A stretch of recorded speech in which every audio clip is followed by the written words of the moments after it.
Hi, it's a little podcast we like to call the Giant Bombcast. Maybe you like to call it that. I like to call it blowing up. Okay. In your ears.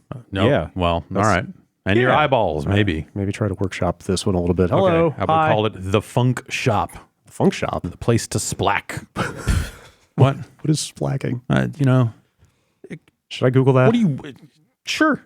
You probably could. I don't know what that would... Is that a K or a CK? I think it's a CK. Okay. Yeah. I'm going CK on CK that for one. sure. Yeah. Welcome to the Giant Bombcast. We like to splack.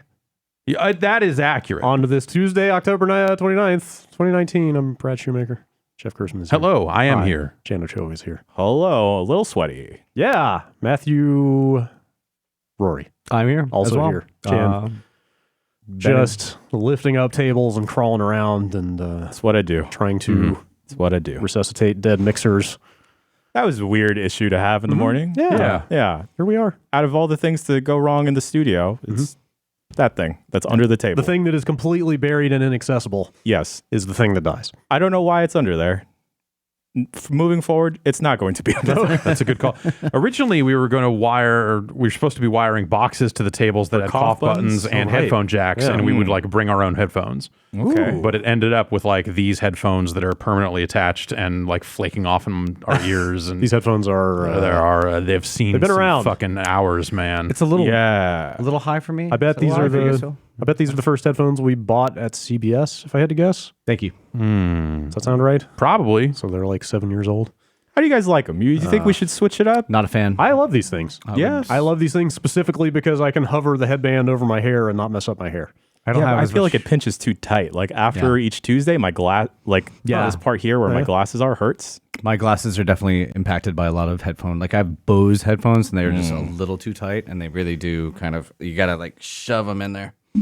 I've got a pair of very old, like one of the early pre-Monster Beats Oh. that I would probably bring in. Gold-plated if cable? we had headphone jack. I would not use a gold-plated cable because I don't want the sound to be good. Right. You Yeah. need that little bit of But I want some bass. Okay. I need a little more bass out of this podcast. I'm really into this BYO headphones idea.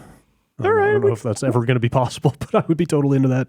I could probably wire Think about the Yeah. fashion statement that we could all be making here in the studio. I'm a fan of different colored sponsorship XLR cords. opportunities. Yeah. Oh, yeah, yes. Also, yes. We just, I mean, if we're just like gonna have podcast feedback, like our posture is a fucking nightmare. Yeah. Mine is, and I know Ben. Like these microphones are too low on the table. what do your headphones say about you? That I spent too much money on headphones years and years ago, but I'm still using them. So who's laughing now? Big fan of Dr. Dre. Also, Yeah. big fan of Dr. Dre. That's right. Yeah. Apple's Dr. Dre. Oh boy. That's right. They didn't make his TV. They canceled this show he was making for their TV thing. What? So I didn't know they were having a streaming service. I thought it was launches tied- in like yeah. 2 weeks, I think. I think sooner than that. Originally, Isn't it there right was around- talk that they were developing some sort of like thing with him, and they were like, "This is too violent. It's too much." Oh, was it going to be like a for-" drama? Yeah, it was. Yeah. Dr. Dre Apple TV Plus show. Yeah, reviews are already showing. What up if we for all just the, get a bunch of like the new AirPod Pros? Okay. Yeah. Vital signs. If you could get can we get like a Bluetooth receiver that just We'll just route it through a phone that lives here. Yeah, and that phone will spit it bring out. your own. Okay, lightning cables at the desks, and then there we everyone go. brings their own phone, plugs into that. Audio goes through there. There we go. And then there'll be a slight delay because it is still Bluetooth. I mean, it's gotten good, but it's probably still not that good. You think I could hack an old iPod to be like a makeshift headphone amp? Sure. Yeah. I mean, I bet you could. I mean, Probably. I have faith in you. Thank you. Yeah. I'll just leave and go do that All right. now. Okay. I've got a few broken iPod classics around. Those are if so you cool. Broken Miss like the hard click drives are wheel. dead. No, like the That seemed like the thing that would fail in all of those. right. Yeah, Maybe no. It was oftentimes it was like battery stuff, like it just didn't hold a charge, and one doesn't boot at all, and then one still works. I still, you want 160 gigs of songs. Why would you need more songs than that? I don't even know if I could still find one of those 32-pin, 22-pin cables. Yeah, the old Can't find them at style. gas stations anymore. Right? Yeah, I can't find gas at gas stations anymore. Up north, Just find bad deals. no, I find like Oh. because of the fire, like there's just like people out in the street, like like lines of cars. Just you can't. I went to a gas station today that did not have gas because I just needed drinks. Wow. And it was great. There's no one there. It was the only place in town where there was no one. Like, it's just... Are people filling up cars or filling up jugs? Both. Because when a wildfire hits, you really want... Like, you need some gas. You need some gas in your garage. Fucking no, because people have powering generators and all sorts of other stuff. So, and, we're in this weird pocket where we still have power, and south of us has no power. Yeah.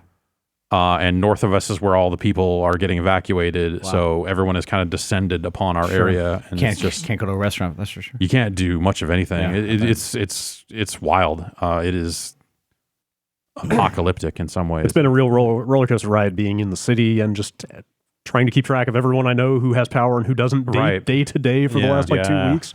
Well, for me, it's been like...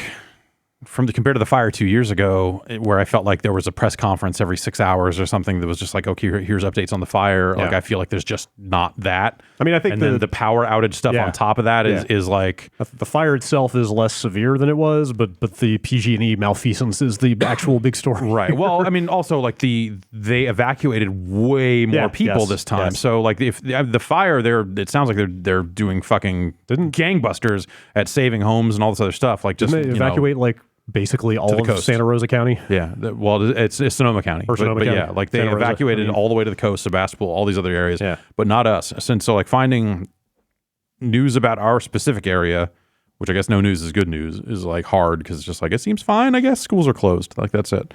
It's smoky. But also it's just that thing of like, today is a bad day wind-wise, so everyone in the county should be ready. Yeah. I'm like, wait, does that include us? Because like, you haven't mentioned us once yet. The fuck's going on? Well, a lot of people had the problem where they're supposed to evacuate but did not because they didn't have power to check on the evacuation. Sure. Apparently they've been pretty bad about getting the word out. The PG&E stuff is fucking like we talked about it a couple weeks ago. Break up PG&E. They're breaking up themselves. Take over PG&E. It's fucking I cannot believe it. Like it's like people with power out being told, hey, your power's going to be out tomorrow. Yeah. They just turned power off in Marin County 15 hours earlier than they'd planned because I guess like the weather changed or whatever. I also know people who were explicitly told they were not in a power outage zone and then had it go out anyway. I was told that I was, and then it didn't, which I guess is like a good case scenario, but also like amazing. It's like, okay, I'm going to throw away everything in my freezer. Oh wait, I still have power. Fuck. That initial wave, Ben thought he wasn't going to be hit, but then he wound up being like just on the cusp and got shut off for a little bit, not the full duration. Yeah. It's garbage, their messaging. They are fucking terrible. Like I've seen today, the whole town of Fairfax up in Marin County. Yeah. They have no power. They have not been told by PG&E that they were going to lose power, and they still could not get word out. So it was just like, the mayor or some city official being like, yeah, they haven't told us shit. It's been... And, there's a lot going on. I'm sure it's a 100%. Fucking hard problem to solve and logistics and all this other stuff. But, boy, they are finding exciting new ways to fuck this up. Well, they had decades to solve it and did not. That's why we are where we are. I saw stories because they already filed for bankruptcy after the last fire. There's a story a couple days ago that said if PG&E is found responsible for this fire, which it's starting to look like, yes, they admitted that there was some equipment that still had power even though it shouldn't have. They were saying like their stock price might just go to zero. Yeah. All right, I don't even know what that means. Also, their rates for people that don't live here, their rates have gone up. Yeah, no, that's enormously in the last 5 years. Hey, sorry that we didn't keep our equipment up to date and a bunch of things burned down, and now you get to all pay more for electricity. We're going to triple your power bill over the course of a few years to pay for all of our failures. It's really amazing stuff. Great place to live. Yeah, everyone should come. I learned the interesting fact this weekend that if you have solar panels, they don't allow you. You can't use them if the grid is shut off because it's not safe because there's nowhere for you to shunt your power. They don't allow you. It's a safety concern to just power your own shit off solar. Unless you have your own power receptacle, like one of the Tesla walls or like the big residential battery systems. Then you can use your solar because you have a place to put the excess power. Okay. But if you don't have that and you have solar, you're just feeding the grid with your excess power and you just basically get money off your bill. Right. Like it's not even And you can't do that when the grid is shut off because it's I don't know exactly what the concerns are, but it's probably maybe a fire or some kind of electrical overload scenario or something. Transformers. Fun. So even people that are like somewhat equipped are not all the way equipped. I've thought about solar power for for years now. Like, I think it would be cool. But that, like, knowing that, like, okay, well, you can't really use your own solar power is like, okay, well, fuck that. Like, I get a break on my rates because I'm giving you power. Like, what the fuck is that? There was somebody who hooked up an inverter to their Prius and started running like their low key house appliances with it. Sure. Like, not a dishwasher or anything like that. But you can run some lights and some computer stuff in your router. And well, the other thing about solar power though is that like half of them seem like total scams because half of them are like you leasing the panels. So it's like there's all these door-to-door or fucking middle of the mall ass solar power fucking sales places, like saying like, hey man, what are you paying power? I pay get away from me for power. I see a bunch of pickup trucks that have hauling and like demo scrawled out. It's like now solar panels too. Right? Yeah, like all that stuff is apparently like super scammy. So it's like it seems like it'd be a cool thing to do if you do it right, or if you get with some of this battery stuff. But like that stuff is it's obscenely expensive. Yeah, right. Battery equipment. Then stuff. Figuring out like, okay, which one of these is not like a total fucking ripoff on top of all that. Like it's just become, it's like trying to look up any kind of it's trying to look up shit, like shit on the internet for like, hey, is this place a scam? Like there are a lot of sites that are like, definitely not. Definitely not a scam run by the thing you're trying to investigate. They say it's totally legit. Yes, totally legit solar. You want these pills. You need these pills. Get them. That's not a scam. Apparently a big thing now is Amazon customer service. You Google it, you get a phone number and like the placed ad from Google by some dude. Oh, right. Yeah. I'm totally Amazon customer support. Give me all your banking info. We'll give you a refund. Right. It's like everybody's grandma getting scammed. Good fucking racket. Just fucking one grift after another. Yeah. It's amazing. That is the American experience. It's like, that's, like, look, the internet was built on, can we find cool ways to get people's credit cards? Pre-internet. BBSs were built on like, yo, man, I'm carding some fucking new PC shit. I'll fucking card some for you, and you just got to pay me half. That sounds like a deal. I don't know. So yeah, what are you gonna do? Real quick, headline and deck. Dr. Dre's Apple series Vital Signs shelved due to graphic content. Tech giant's streaming service shies away from Secret Project due to depictions of cocaine use, gun violence, and explicit orgy scene. Yeah, fucking, okay, then I have no interest in your streaming service. What are you going to let me watch Reese Witherspoon host a fucking morning show? Apparently, yes. Who gives a shit? Reviews for that sound fucking brutal. Yeah. Oh, boy. Apple Plus and Disney Plus are both like, whatever Disney, they both seem like they're, Apple seems like PG almost. Disney Plus is like, PG-13 is okay. Yeah. Well, there's cursing in that Jennifer Aniston show, I guess, but... So I bought an Apple TV because I wanted to try out the Apple Arcade stuff that way to see if that would be a better way to play it or for us to cover it or whatever. And then I downloaded Manifold Garden and it ran like shit. Yeah, I'm surprised to hear that. I don't know what's up with that. Well, I mean, it did not run as smoothly. We played the PC version. Like it was just like, it was maybe a 30, but probably not actually 30. Huh. Did you try that game on your phone or a tablet? I need to. I have not closed the loop on that, but the performance was unacceptable. It's just I'm not going to play this game this way. Yeah. Looking at the chip in that thing, I thought it would be fine. You'd think. Well, my iPad has the same chip and it plays games totally fine. Yeah, I don't know. I thought it looked pretty bad. So, all right. So I end up because I bought one recently. I now get a year of that service when it starts up. And I'm just like, all right, I'm gonna have fun not watching these shows. Like I don't know. I think their budget. I keep on getting the games and the TV budget. I know the TV budget was like $500 million. Yeah, it was an obscene amount of money. So they're really just buying. I was their thinking way in. the Rolling Stone review of the morning show. I think it's just called the morning show. Yeah. Hosted by Reese Witherspoon and Jennifer Aniston. It's not an actual morning show. It's a show within the show. It's a show. Oh, okay. You ever see Morning Glory or it's else? like trying to think. Show about a show. I mean, the network, the most bottom of the barrel example, Studio 60. Sure. Or 30 Rock, they can all be good, but they have a high potential of being really. Yeah, the Rolling Stone review just made that whole thing sound just fucking abysmal. Oh my God! This is a streaming service that has the Emily Dickinson drama where Wiz Khalifa is a ghost, I think. Okay. All right. I guess I'm back. I guess I'm back in. Yeah. Okay. Yeah. So we got Apple's got some period drama about space race that looked kind of interesting. Okay. I think I it was remember. maybe an alternate history counterfactual Soviets thing. go to the moon first. That's what it was. The Soviets got to the moon first, so Yeah, we got- that looked kind of... Ghost Rider's coming back, guys. The PBS show? Yeah. Who's Yeah. going to air it now? HBO Max. Apple TV Plus. Oh, man. that's okay. All right. I wonder if the ghost will just read off text messages instead of books. Just all emoji. One can only hope. So we got HBO Max coming up soon, Disney Plus, and Apple. What is HBO Max? Is it original program? I think so. I think they're going to... I know it's different from HBO like Go. another tiered service on and top it's, of... the guy who's running it is the AT&T CNCO. I So know. he's like, yeah, you expect some really high quality. HBO has gone through some leadership changes. Yeah. From the sound of things. But we still have CBS All Access out now. Which reviews of that have become increasingly kind over time. I'm looking forward to that Picard show. I don't know. That seems like something that should absolutely be up my alley, but every time I watch the thing, I go like, huh. And that's about all I can muster for. Yeah. Like, all right. Yeah. Spoken my fondness for Discovery, but I know it's not everybody's cup of tea. Yeah. Grimdark Star Trek was not what everybody was looking forward to. Yeah, so- it has its place. Yeah. The good fight. I can't name any more of CBS All Access shows. That's all I know. So they're all great. We have the Twilight Zone, right?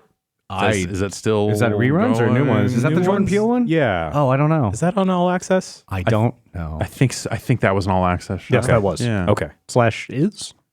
Yes. I'm not sure if it had its Yes. run or if it's still going. Yeah, but I remember when that thing launched, hearing being at the hearing from people going like, "Hey man, this thing is rough and it only has one ad and plays over and over again, all this other stuff." So I think it's come a long way since then to where I think people have there've been pretty good reviews about the service as of late. We really broke ground though. Giant Bomb. Exactly. Just That's- porn and Giant Bomb. We're like the first ones who really did the subscription video model, and now everybody's following on our heels. That's right. And We're still a pretty good deal compared to some of these. I think so. Compared to porn, Compared to great porn, this is fantastic. take that quote by itself. Yeah. That is my testimonial. Giant Bomb Premium is it's like porn but good. It's like porn but you want to watch it We'll for put more that than on 3 minutes. We'll put that on the compilation DVD that we Yeah. sell at the end of the year. Yeah, definitely. Okay. Let's do this podcast. I think we should start with news this week because there's a ton of it. I'm down. There's a whole lot. Also, embargoes are interfering with our ability to talk about Whatever. I'm here some to of- talk about Call of Duty. some of the stuff we've been playing. He already played the news music. Let's just go. Okay. I played it twice. again? We have to just Fuck. do this. New squared. We'll get to Call of Duty. Don't worry. EA's back on Steam. Yeah. Officially as of this morning. Like I had pulled, there was a story going around last week that people had found. I'm not sure if this was an app on Steam. The wording was a little ambiguous on what I saw. I'm not sure if Like references to like the people Steam, found- in the Steam database. they people found like to- references to a test application for running Origin games on Steam. So, Yeah. and EA tweeted a short video of a cup of like a steaming mug with an ellipsis. So Oh, well then. you knew something was coming. But they got out and it was kind of a wild rollout because I think the first thing I saw was loading up the Steam store and just seeing Jedi Fallen Order as the top Yeah, like promotional pre-order now. unit. So this is like a staged thing. It's Yeah. not everything, and it's not. They don't have everything there yet. Yeah. And I love the first line of this announcement from EA. Electronic Arts and Valve have partnered to put EA games in the hands of players on Steam, as if they were never there in the first place. there are still The actual- there are still Yeah, EA games yeah. for sale on Steam. But the actual headline is EA games are coming back to Steam. yeah. So yeah, Jedi Fallen Order, the new Respawn single-player Star Wars game, is up for pre-order now on Steam. That's out in a couple weeks.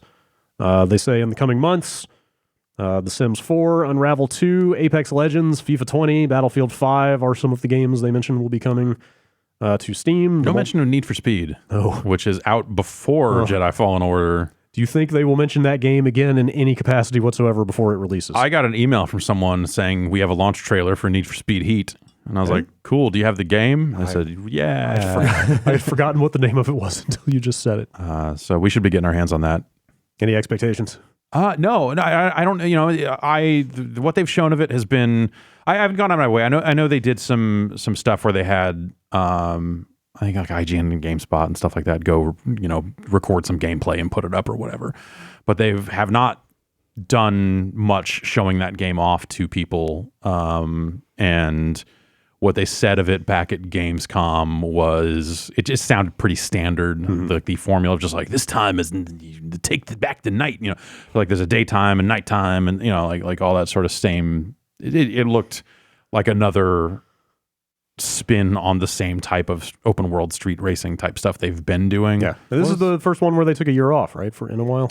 Or 2 years? No, they did. They've had it's been a while, right? Most Wanted was the last one I remember. Oh, the last was the last one the one that was just called Need for Speed? Okay. Or was there one? Need for Speed Rivals was the. The Rivals was before the launch. That was the launch game. Okay, that was the PS4. I feel like they've been taking breaks and trying to reboot and taking breaks and stuff with that thing all generation. Let me see. Let me just find out. Yeah, the lineage is. This is the third. I think this is either the third or fourth Need for Speed on these consoles. Yeah. That sounds right. Let's see. Holy crap! It's the fifth. Really? Get the fuck out of That can't be right. No, one of them's got to be the mobile game. You're right. That might be the case. I think Most Wanted was cross-platform, like PS3, PS4. No, was it just PS4? I think it was just. Oh my god! It was Need for Speed Rivals. Okay. In 2013 at the launch of these consoles. Yeah. Need for Speed in 2015. Right. Need for Speed Payback in 2017. Payback. Right. That was forgot about Payback. Yeah, everyone did. That was the one that like had microtransactions that were probably worse than Battlefront's, but because Battlefront was a Star Wars game, it got way more shit. And that was the one that had like loot-colored carburetors and mufflers and all that stuff. Which like the crew kind of did some of that stuff too, but like the Need for Speed stuff was like draped in. Didn't get what you want, maybe you should spend some money. Like it was just like it was messy and also not a very good game. Yeah. So it was 2 years between Need for Speed and Payback, and then it's been 2 years since Payback. Got it. Until Heat. Yeah, so I don't know. Like everything they said about Heat, I think it sounds like more of the same, but I think like that formula can work. I mean, if they get it right, they get it right. Yeah. I don't the formula is not necessarily the broken part. It's always been the execution with this generation of Need for Speed games. And so I don't know that I'm not going to sit here and say that I've got like expectations one way or the other. Well, I don't know, given them like going out of the way to not talk about it. And all that sort of stuff. I'm wondering if it's maybe just like another mess, and they're just like, well, we spent 2 years on this thing, and the time since, I think it's the time since Payback. Is that when Craig Sullivan left for Amazon? Or did he leave before? Because he was kind of heading up Ghost Games at that point. Like he goes back to the Criterion days and all that sort of stuff. That was mid 2017, so that was I think before Payback even came out. Okay. Well. Yeah. I don't know. We'll see. Maybe I don't know. Maybe such fine games as Need for Speed Heat will be for sale on Steam. Well, I feel like if that was the case, they would have said so. It would have mentioned it at least by name. Unless that's how much they're trying to not talk about it before release. Well, so the other part of this is that they're going to bring EA access to Steam in the spring. Maybe the actual biggest part of this. I mean, the whole thing is pretty big. Yeah, the minute you're bringing EA access, I think at that point the expectation is that every single game on the service, which would include... Because you can't very well try to charge people for EA access on Steam and give them less than what they're getting on Origin, right? Right. So they're going to have has anybody else done a subscription model like No, they are quick to point out that this is the first subscription service for games on Steam. That's interesting. I'm surprised Steam hasn't done it yet. Like, just have a Humble Bundle kind of thing, rotating titles that you get automatically if you sign up. But I signed up for EA Access Premier right before Andromeda came out. So I got Andromeda and Anthem. Did you think that means Anthem is coming to Steam? Yeah, so that's the thing. If EA Access is coming to Steam, then everything has to come to Steam. Syndicate has to come to Steam. Hey, like all the games in the EA vault, right? Like presumably they all have to make their way over there. I remember when Origin launched. It's been a while. No, way before that. Because Mass Effect 3 is not on Steam. Origin or Access? And that was 2012. Because Origin has been around for Origin. Origin's been around. Just plain old Origin has been not. That's a couple years old, I think. Yeah, that has to be at least 2012 because Mass Effect 3 is not on there. Right. Yeah, it's been around for a long time. It's so that's a lot of EA games. They sell other publishers though, right? Because I know UBISOFT will. Yeah, they sell third-party games on there as well. I would expect that means that all of the EA back catalog eventually makes its way there too. Now, Epic sells EA games, correct? No. Okay. No, EA games have only been on Origin on PC until apparently today. Yeah. I'm really curious what the Call of Duty sales are going to look like on PC since it's on Steam. I'm sure some bean counters. Yeah, like that's I gosh, like there's this, and then there's this Ubisoft thing we'll get to in a minute where it makes you wonder if getting off of Steam has maybe not panned out for some of these big franchises. Right. Well, also, I think, EA, when they launched Origin, it was a pretty different EA. It was an EA in, like it was before Mass Effect 3 launched, as you said. So before that fucking fiasco. Yeah. Let me see if I can just find a date real fast. And like that was EA in a position of strength saying, we are doing this because we know you will come play our games elsewhere. But like Battlefield was very strong. Battlefield was ascendant. Like there was a lot of other stuff working in their favor at that time where you looked at it when like, like they've got the games, people will come. Yeah. EA of 2019, do they have the games? Absolutely not. Like the idea of just like, hey, we've got to pull people over to Origin and then we get to sell them Anthem. Like, no, like that subscription service relies on you caring about those games and all that other stuff and being in that ecosystem and all. So at some point, if they no longer have the high quality software to attract people to Origin, then they have to get out and look elsewhere. And I wonder if this ended up, if they pitched Epic, I wonder, like, okay, they announced it as a partnership. Like, this isn't just EA going back in and taking the standard deal, I assume. Oh, yeah, sure. I assume that Valve is cutting them in on something, and Valve is obviously like building in support for the EA Access stuff to make all that work. So I would imagine that like EA probably tried to play Epic against Valve, right? At some point, right? Wouldn't they? Probably. So you would hope. Or you would think. Yeah. Unless Epic was just like, our infrastructure is not at a point where we can do that. Like that is entirely we just possible. Fucking can't. Like they still don't really do preloads and stuff, right? They have. Isn't it like very game specific? I've heard the Outer Worlds was supposed to preload on Epic, and I heard it wasn't working for some people. They didn't do Borderlands preloads, and I think Pitchford had promised that they would. Yeah. Like I glance at their Trello board every few months. Sure. Like there's still plenty of work to do there. Right. So my understanding is you'll have to buy all these games again. It's not like your Origin games just port over. That's actually fucked because I don't know they that ported them one way. Yeah, that's right. When they launched Origin, you could take your product keys from Steam and punch them into Origin and unlock them. You didn't lose access. You did not to lose them on access Steam, to them right? on Steam. Okay. So I would like to think that there would be a process of you tie your Origin account back to Steam and that stuff comes in. Yeah. And that also would be a nice gesture. Yeah. That also raises questions around like Apex Legends, for example, if you've bought a bunch of stuff on Origin, but then you want to play it. In that case, it's a free-to-play game. I would assume your account is just going to bring your purchases over. Well, they are saying that they're bringing Origin to Steam. Yeah. So presumably you still have your EA login. The same way you play has a client that launches off of Steam or the Epic Store or something like that. That they do for, like some Rockstar games have had the same thing on Steam, right? Yeah, like just kind of launcher social club stuff, launcher within a launcher type stuff has been around for a while. So I would imagine that they'd build a thinner version of the Origin client that doesn't have the store. Well, the social club can launch from inside the game, right? You log into GTA 5, you start it up, and then you log into that. So maybe that's a solution. I don't know. Like you click launch and then it pops the launcher window and says like, "Hey, log into your Rockstar account." I forget. I could. That's at least how you play would work also. Because then there's all kinds of free to play games that have done this where it's like, okay, you're gonna make an account here one time and tie it to your Steam account and then never have to think about it again because it's all done. And I would assume that they do something similar here. I guess that seems like the smoothest way to handle it, but who knows? Who knows? Yeah. Still, that's. That makes a lot of sense. Yeah, like when I read that, I was kind of surprised, and then I was like, oh, when I thought about the EA catalog, I was like, actually, of course they would be in a position to need to get more eyeballs on their PC ports. Yes. Like they Origin probably isn't attracting them the way it used to. Yeah, and I'm sure this new Star Wars game was not the entire impetus behind this, but the way their Star Wars stuff has gone to date. Sure. Under that new deal, like getting this game, I'm sure this game needs to hit pretty big for them. Even if it wasn't the impetus, like it's another good reason to think about doing this. Having that game on the biggest PC storefront, I'm sure will not hurt things with Disney. Yeah. Yeah. So that's cool. Let's go ahead and talk about the UBISOFT now, since I already mentioned it. Bad news. Yeah. Ubisoft basically informed investors last week that they expect a massive shortcoming in their revenue for the current fiscal year, which goes through next March.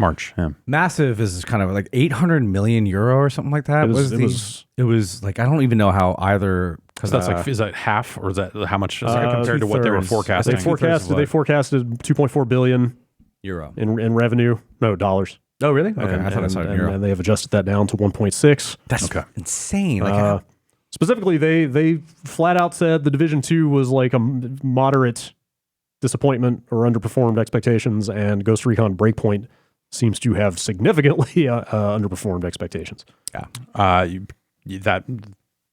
That game was rushed out. And Yves Guillemot had a number of fairly pointed things to say about Breakpoint not delivering. What I didn't hear. I only heard the one major thing about we said Matt Roy just didn't like it enough. we fucked up. We tried. Yeah, our player. Our player. I was not. Our biggest fan was not happy. No, I like that game fine. I think it's super buggy. It was definitely rushed out. But I can try to. I don't have that. I'm almost. Well, anyway, those comments were buried in there. Yeah, just find that if you can, because because I'm thinking about the Division. Yeah, I think the Division 2 is a strong game. I think that's great. But also, I fell off it so motherfucking fast, and I feel like the Division 1, as they worked on it and got better, it felt like there was more chatter about it. Sure. The Division 2 doesn't feel that way. Division 2 feels like it launched, it found its the players it was going to find, and then it's getting updates, and those players are either playing it or they're not, and it's not part of the conversation anymore. The same way the Division 1 was, the same way I think even like other Wildlands had people talking about it for. Well, sure, yeah. The way they supported Wildlands, I was gonna say like the way Destiny 2 gets talked about, the way Warframe gets talked about, other kind of live games that are similar in nature. Division 2 just never pulled people in that deep. I liked it a lot. I played that game for like 2 hours a night for like 2 months. Yeah, I liked it a lot too, but I think I just had one too many cases of lining up for matchmaking and not finding other players for story missions. I only played it solo. And I was just like, well, what the fuck? Like, this isn't fun anymore. Go for it. Sorry, this stuff was buried in an investor PDF. I had to dig that back up. This is straight from Guillemot. Please do your best impression. Oh, no, I can't even. I will not. Okay. I can't do it justice. Do not sully that man's... No. He seems like put some respect on his name. Yes, he seems like a delightful man. For Ghost Recon Breakpoint, while the game's quality appeared on track, critical reception and sales during the game's first weeks were very disappointing. As we've done with past titles, we will continue to support the game and listen to the community. At this stage, we have identified 3 main reasons behind this underperformance. First, it's harder to generate interest for a sequel to a live multiplayer game when prior iterations benefited from years of optimization. Consequently, we need to make sure there is more time between each iteration of live games. Hang on, sorry. So is he calling it a sequel? I guess he's calling Breakpoint a sequel to Wildlands? I guess so. I feel like they just didn't... They dropped the ball. I feel like they broke the lineage in some ways with Wildlands. Sure. Where like if you played Wildlands and look at Breakpoint, you go like, okay, I see some Wildlands here. Sure. But... Well, it was a direct sequel. I mean, in terms of having the storyline go over, because Walker shows up at the end of the Wildlands DLCs. Spoilers, right. man. I'll condense these other 2 points just for brevity, but he's okay. The point was that there was not enough time between Wildlands and Breakpoint. Yes, they're still putting stuff in Wildlands apparently, like DLC, like updates and stuff like that. So he also his second point is that the innovations in Breakpoint were not what he calls perfectly implemented. I'm trying to even think about what those innovations might have been. I don't know. He doesn't say what he does. He does refer to the change of formula has been very well received by some players. It has also been strongly rejected by a significant portion of the community. That sounds bad. I assume he means like the survival and increased focused on. So they had a blog post that came out like yesterday about the game and what's going to happen. I just think I sent this to Slack or something, but it was like very much like we've heard a lot about. Some of you want the survival stuff to be more impactful because it doesn't fucking matter. No, I've never eaten a ration at all. Yeah, I barely craft anything. The idea that like they ever pitched it as a survival game is a joke. It's not that game. And then the looting is the other thing they brought up, and a lot of people. So I have a feeling they'll probably do some kind of tier 1 mode, which I don't know if you ever played tier 1 for Wildlands, but it's a more harder. It's a harder mode. You have to rank. You have to actually turn your difficulty up as you go to progress. So I think for people who I have a feeling what they're going to do is another game mode entirely, like an optional one for people who really want to go hardcore. But there's no denying at this point. Like even before that game came out, when I was playing on UPF, I was like, I suspect they rushed us out the door to get Uplay Plus started. Sure. And it looks like, so the other part of this news, but also like it launched, like October, it launched in the window it was going to launch in. Like, but it wasn't ready. And there's no way anybody could. His last point about it, real quick, is that Ghost Recon Breakpoint did not come in with enough differentiation factors, which prevented the game's intrinsic qualities from standing out. I will absolutely agree with that. Like, and I get it. I feel like it's a worse Wildlands in a lot of ways. And Wildlands was doing DLC updates at least until right before Breakpoint launched, because they had that whole thing with Walker. They had like their battle royale mode. So it felt like I was playing Wildlands right up until the point that Breakpoint came out. And maybe there's some truth to the fact that you have to have some kind of break, like more substantial than a month or something. Like also, I would say that the break between Division and Division 2 was not super long either. I never played Division 1. Yeah.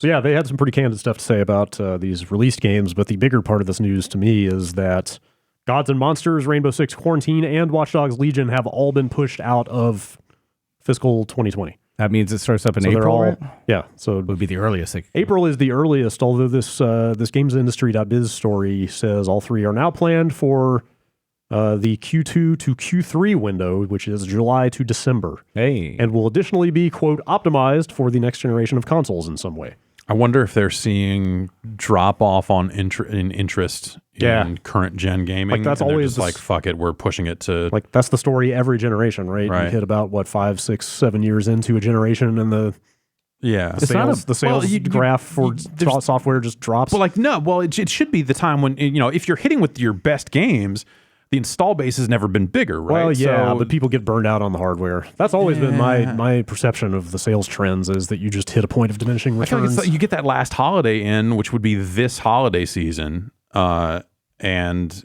theoretically, it should be like all this amazing software hitting because people are incredibly familiar with the platform, the install base is there, and it's worth it for you to take your kind of last swings at like a sequel or something. Like, hey, this is the mastery of this formula. We'll see you next time out. Well, a lot New of them hardware, have blah, blah, done blah. that at this point, right? Consoles are a year away now. Well, like Watch Dogs didn't. No, yeah. Like that's kind of a.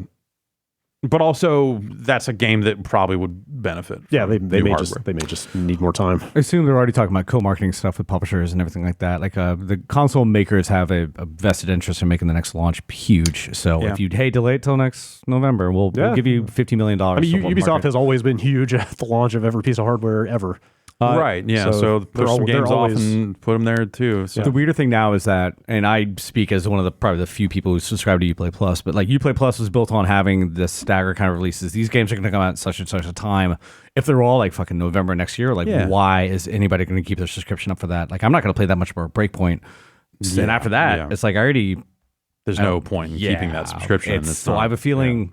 Part of that financial stuff is also, I don't know what they expected to get out of Uplay Plus. Probably not a huge amount out the gate. Right. But I think they really screwed up with not launching Breakpoint when it was not. Like having that be like the marquee game for that service. And also like, just okay, having it not be ready. Yeah. Because it wasn't. There's no way anybody. I still have some amazing bugs that haven't been patched yet. Like when I skip through lines of dialogue, they'll all play at the same time. So it's like a babble. Cool. And also my female character still gets referred to as him every time there's a gender thing. Which seems like some of these basic things that should have been already patched out. And it's weird. When I was playing it, I played on PS4 and I didn't run into too many issues. Fell through the world a few times. Like it's been mostly, I can play the game for an hour and not run into anything. Right. And when it does happen, that, it's it's weird. Yeah. Those games will be a ways off. Speaking of delays, The Last of Us 2. Was that in the last week? Again. Like Neil Druckmann acknowledges the oddity of this whole thing right there in the blog post. Right. Like I was at that event barely a month ago. Yeah. They've already started their marketing. He stood in front of everybody and talked about how it would be out next February. Which was them announcing a delay already. Was right? it? Well, no, it had been, I think it had been, well, I don't think it had ever had a firm date before this. I think it had just sort of quietly kind of gotten pushed. I think that was the first real date they ever announced. Okay. What is the release date now? Now it is May 29th. Okay. So they pushed it over 3 months. Barely a month after he stood there and told us Here's the date. Yeah. You've played it, right? Yeah. Did it seem solid? Like It seems cool. I mean, it very much plays like that first game. Like, I think like certainly what he added some wrote stuff. talks about like hey, we need to bring the rest of the game up to Naughty Dog quality. Naughty Dog quality. That's such a well, the weird thing is like it was so close. Like I believe they've already started like the marketing spend for that kind of stuff. I could have sworn I've seen some ads and stuff for it. So it's maybe weird a little to bit. have it be pushed back. Like he further. basically says like we would not have been able to polish every bit of the game to our standards if we didn't have this extra time. So we could either compromise parts of the game or take the extra time. If there's a studio that Sony's going to let it get away with that, it's Yeah. probably Naughty Dog. Like, Yes. go and spend the money and we'll do it. Mm-hmm. It's a weird time though, May. You don't want to think of too many, like right before E3, it's kind of a weird dead space of games. So, yeah. Dead Space. Wait. Okay, go EA. on. EA, Dead Space All 3 on right. Steam. Yeah. Dead Space 3 is going to be on.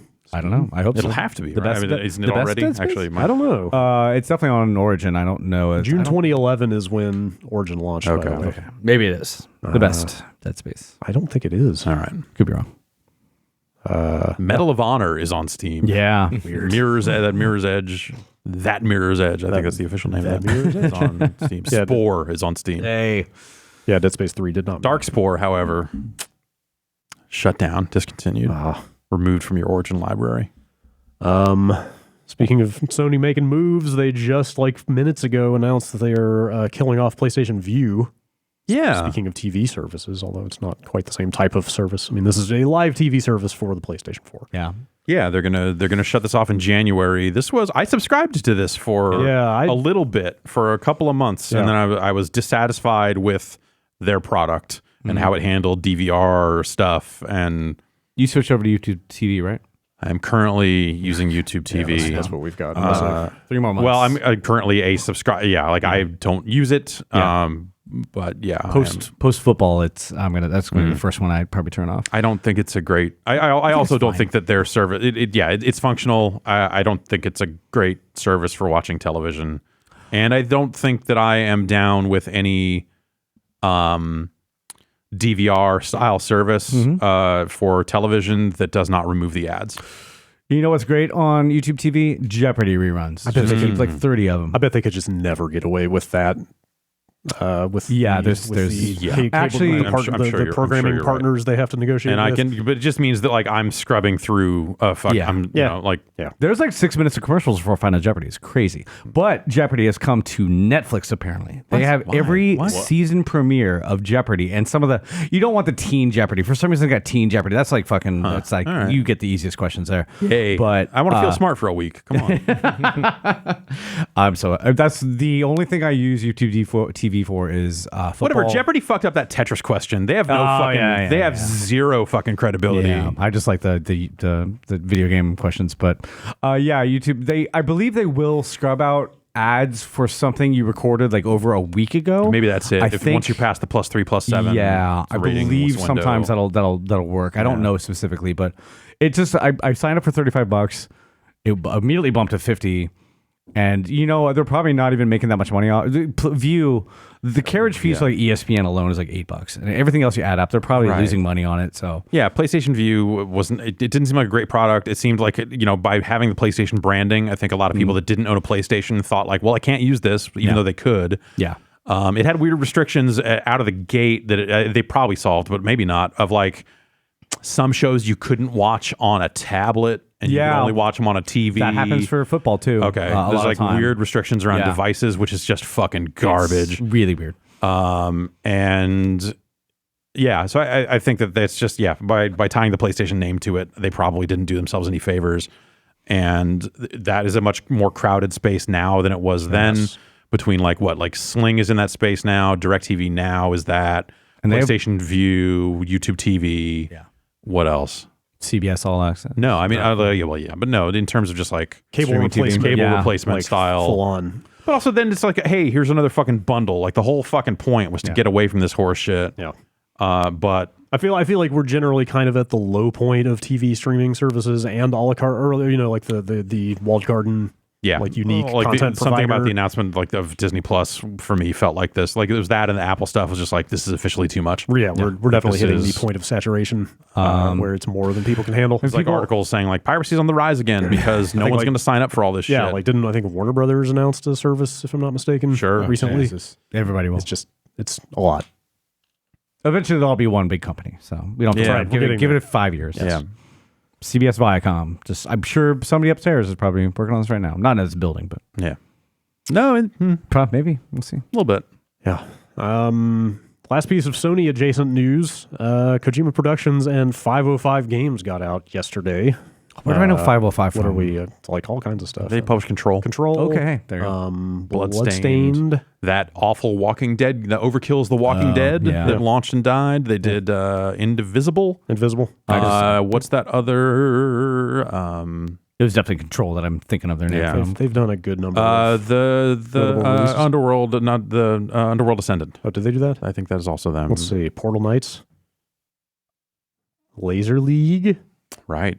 Yeah. Abzu. All kinds of stuff. Cool. Speaking of them, they are putting Death Stranding on the PC next summer. That's a weird time frame. Early summer.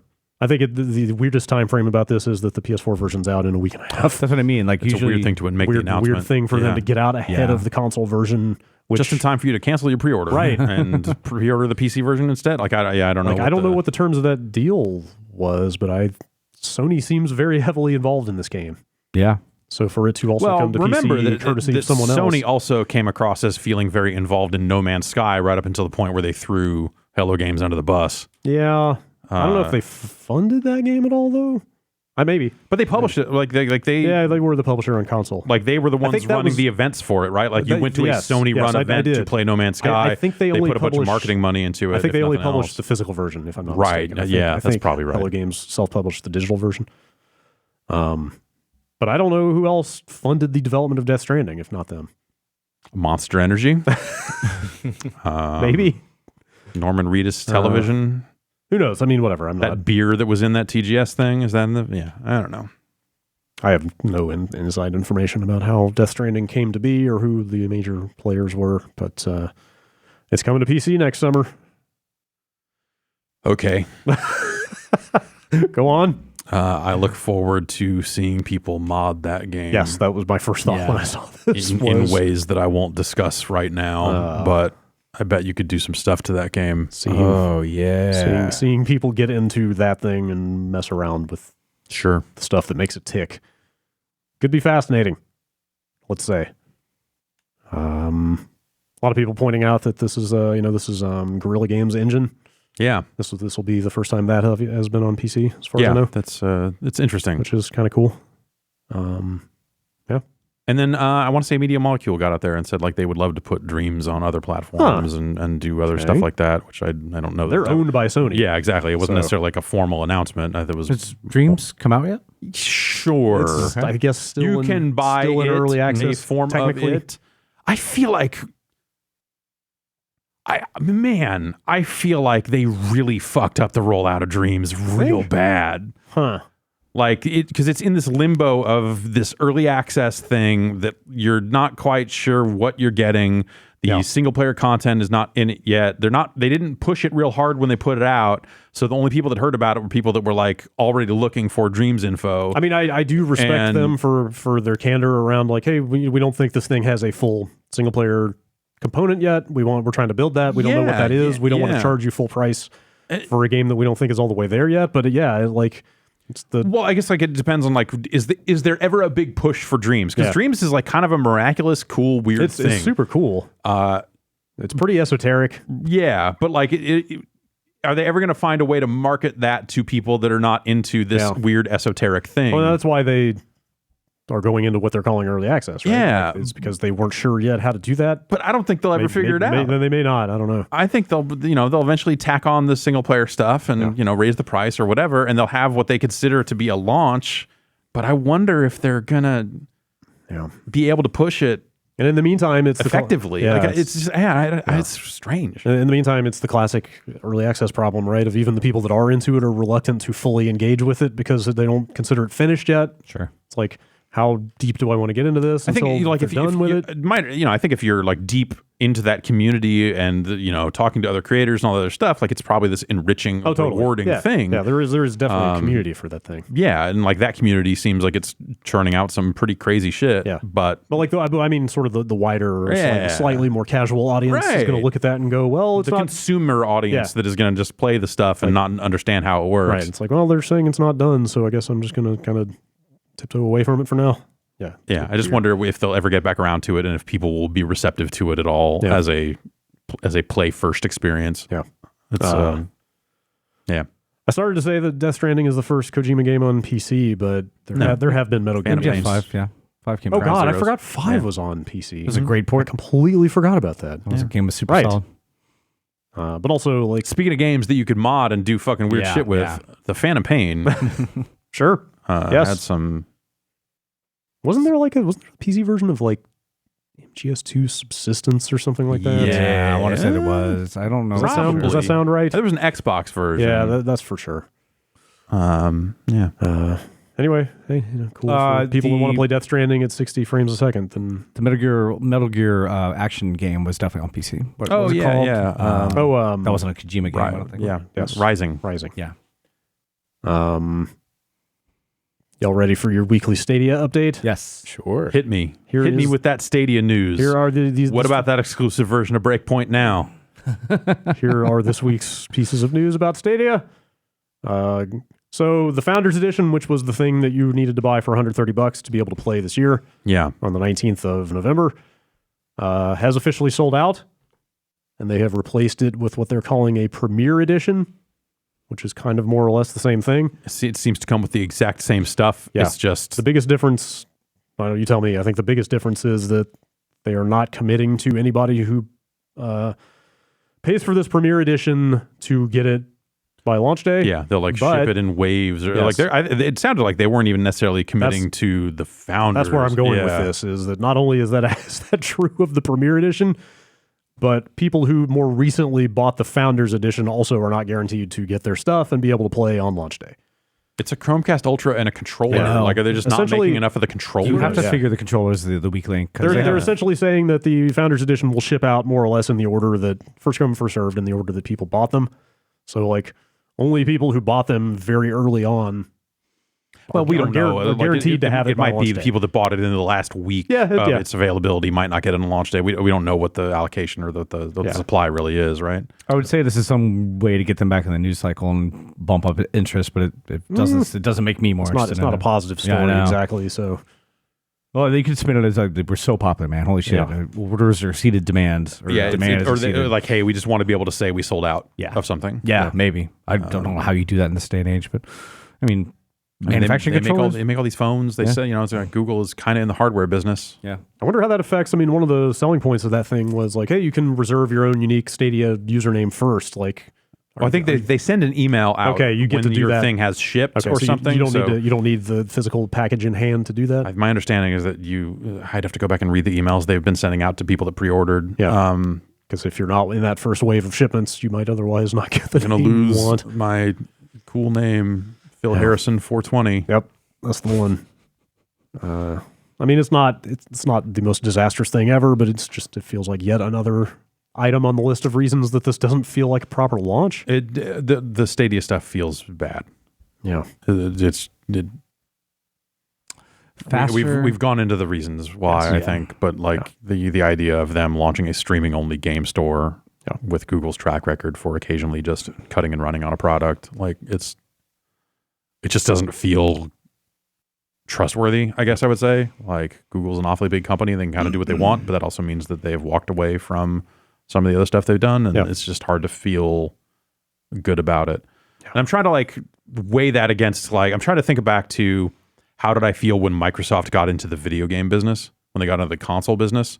Because that felt bad too. Yeah, it sure did. What do you mean the makers of spreadsheets and Windows are trying to make video games? Well, also when they showed up, the people that were representing Xbox early on came across like a divorced dad energy, non-fucking stop. There's we got our ear pierced and look at us, we got all these drinks. Even before that, there's promo photos of Jay Allard out there with Xbox imagery in his pre-makeover, business casual, Like they looked like people who made office productivity software. Yeah. Like they didn't present the most hip image, let's say. Yeah. So like the early days of that stuff were awkward, and it was very easy to like receive that energy on the press side and just go like, these people have no fucking idea what they're doing.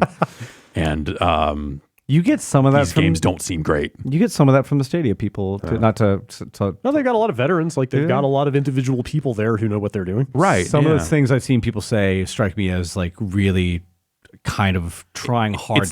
It's got this weird tech bubble vibe to it. Like it's the same feeling you get when you see Facebook employees talk about Facebook like it's a good thing. Like, and you're just like, what the fuck are you talking about? Faster than your eyeballs can process. Like, oh, okay. I don't know. Negative latency, baby. They've said some weird stuff. Yeah. Aspects of it seem almost like something satirical from like a Silicon Valley or something like that. You know, messianic almost. Like, oh, I'm like, this is going to change your life. Like, it's like, no, most of these video games are already on sale elsewhere. It's not. Like, I'm super curious about it. Like, I'm really curious about it. The biggest promise to me, well, not the biggest, but like the most interesting thing to me about it is the potential for them to make original stuff that couldn't run. Yeah. Because they've talked a big game about like the power of their custom server hardware and the amount of compute power they could throw at games. So like the other story is that Jade Raymond, who I think is in charge of like their kind of internal original development, has announced their first actual like standalone development studio. Think about that. In Montreal. Think about that. Yes, the timing. When did they announce? They announced that last week. This thing is out in less than a month. Yeah. And like they're starting like a pretty open recruiting drive. Like if you go look at the open jobs they've got in Montreal, it's like creative director. Yeah. You're like, wait, hang on, what the fuck are you? I mean, again, they're saying actual official real launch next year sometime. Okay, of course, even that is like not time. When you look at the number of high level sounding positions they're hiring for right now, this isn't a game that's going to launch mid next year. Yeah, even that is not enough time to make a proper game. So, and the whole thing they're doing is like high end graphics, stuff you can't get on a regular console. That would be the idea. So, but they're not making a game studio to make like a mobile 2D thing. Like Apple's game stuff is very much like stuff that's easy to play on your phone.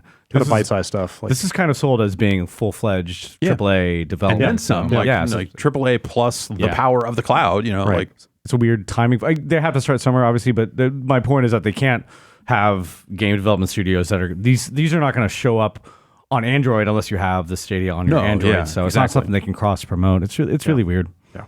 And this is like years away, the output of this studio. Hey, maybe we might next E3.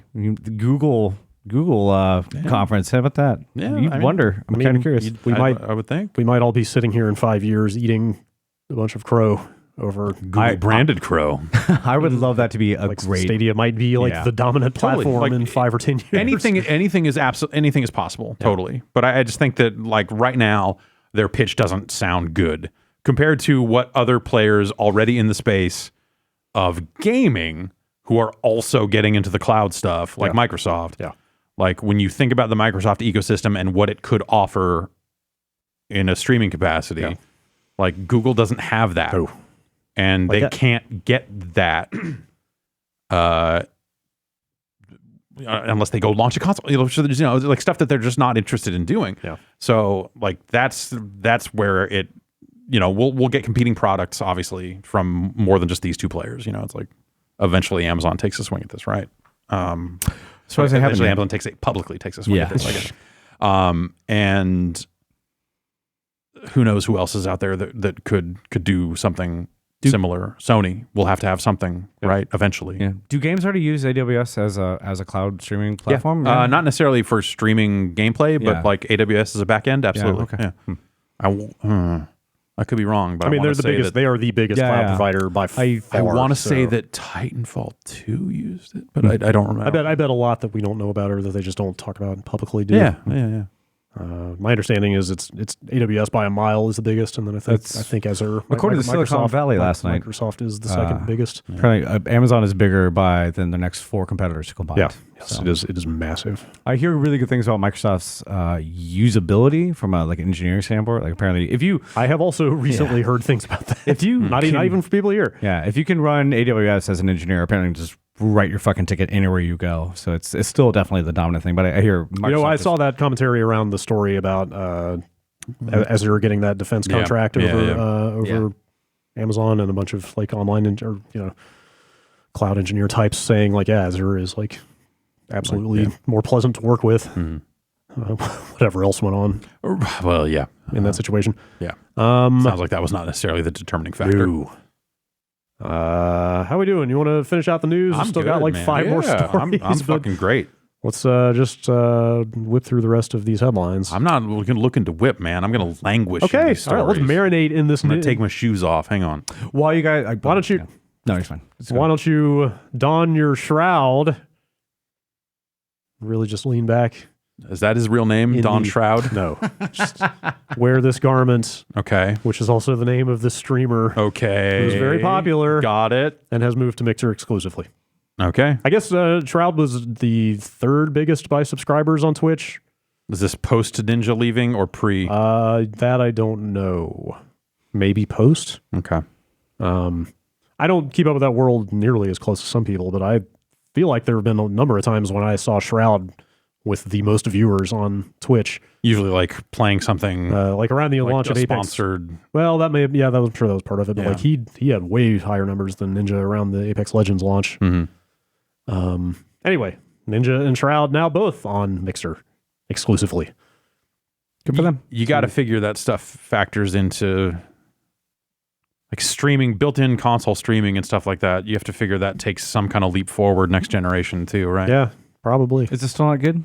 It's actually like pretty robust for what it is. It's like in terms of just like ease of use, get up and running type stuff. Yeah.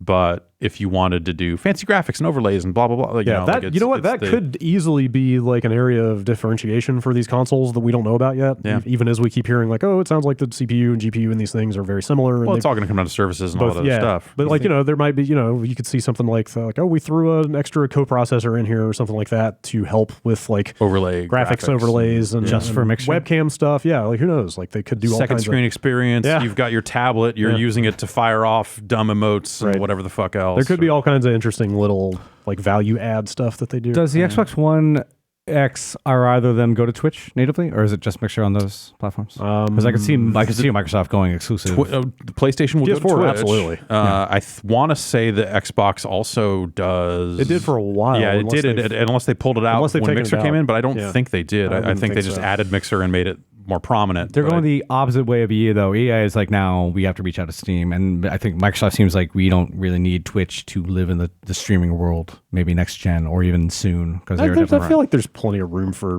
competition and in that Microsoft space. can be there. You know, it's really that they're just trying to grow Mixer as a platform and trying to build awareness. I guess as a publisher too, you don't want to piss off Twitch too much, this is kind of interesting. Like, if Twitch sees Microsoft as intruding on their core business, do they stop like promoting Microsoft games as a stream or something like that? I don't know. This weird like shoot off your foot to spite your face kind of stuff. When Microsoft is coming to promote that stuff, they're paying. Sure, I assume they're paying the streamer or they're paying. So absolutely, they're well, it's like how definitely paying. So the like they'll get their placement one way or the other. Well, Disney, unless Twitch starts refusing the money. That's what I'm saying. Disney stopped running all the Disney properties stopped running Netflix ads because they see them as a competitor. Sure. On TV, they're stopping running Netflix ads. Yeah. I'm really curious about the Twitch Microsoft relationship. I wonder. It seems like that would it's kind of both. Microsoft's a big company. Everybody loses kind of thing. But, it's Microsoft has a lot of different products that they advertise, but as they do tie Mixer more and more to the Xbox side of things, maybe there could be some blowback there. It's weird, but I don't know. There's been a lot of stories, like a lot of kind of analysis going on with the Ninja move. Like it seems like there was kind of a big spike in Mixer numbers for a while when he first moved over there, but that hasn't really manifested on an ongoing basis.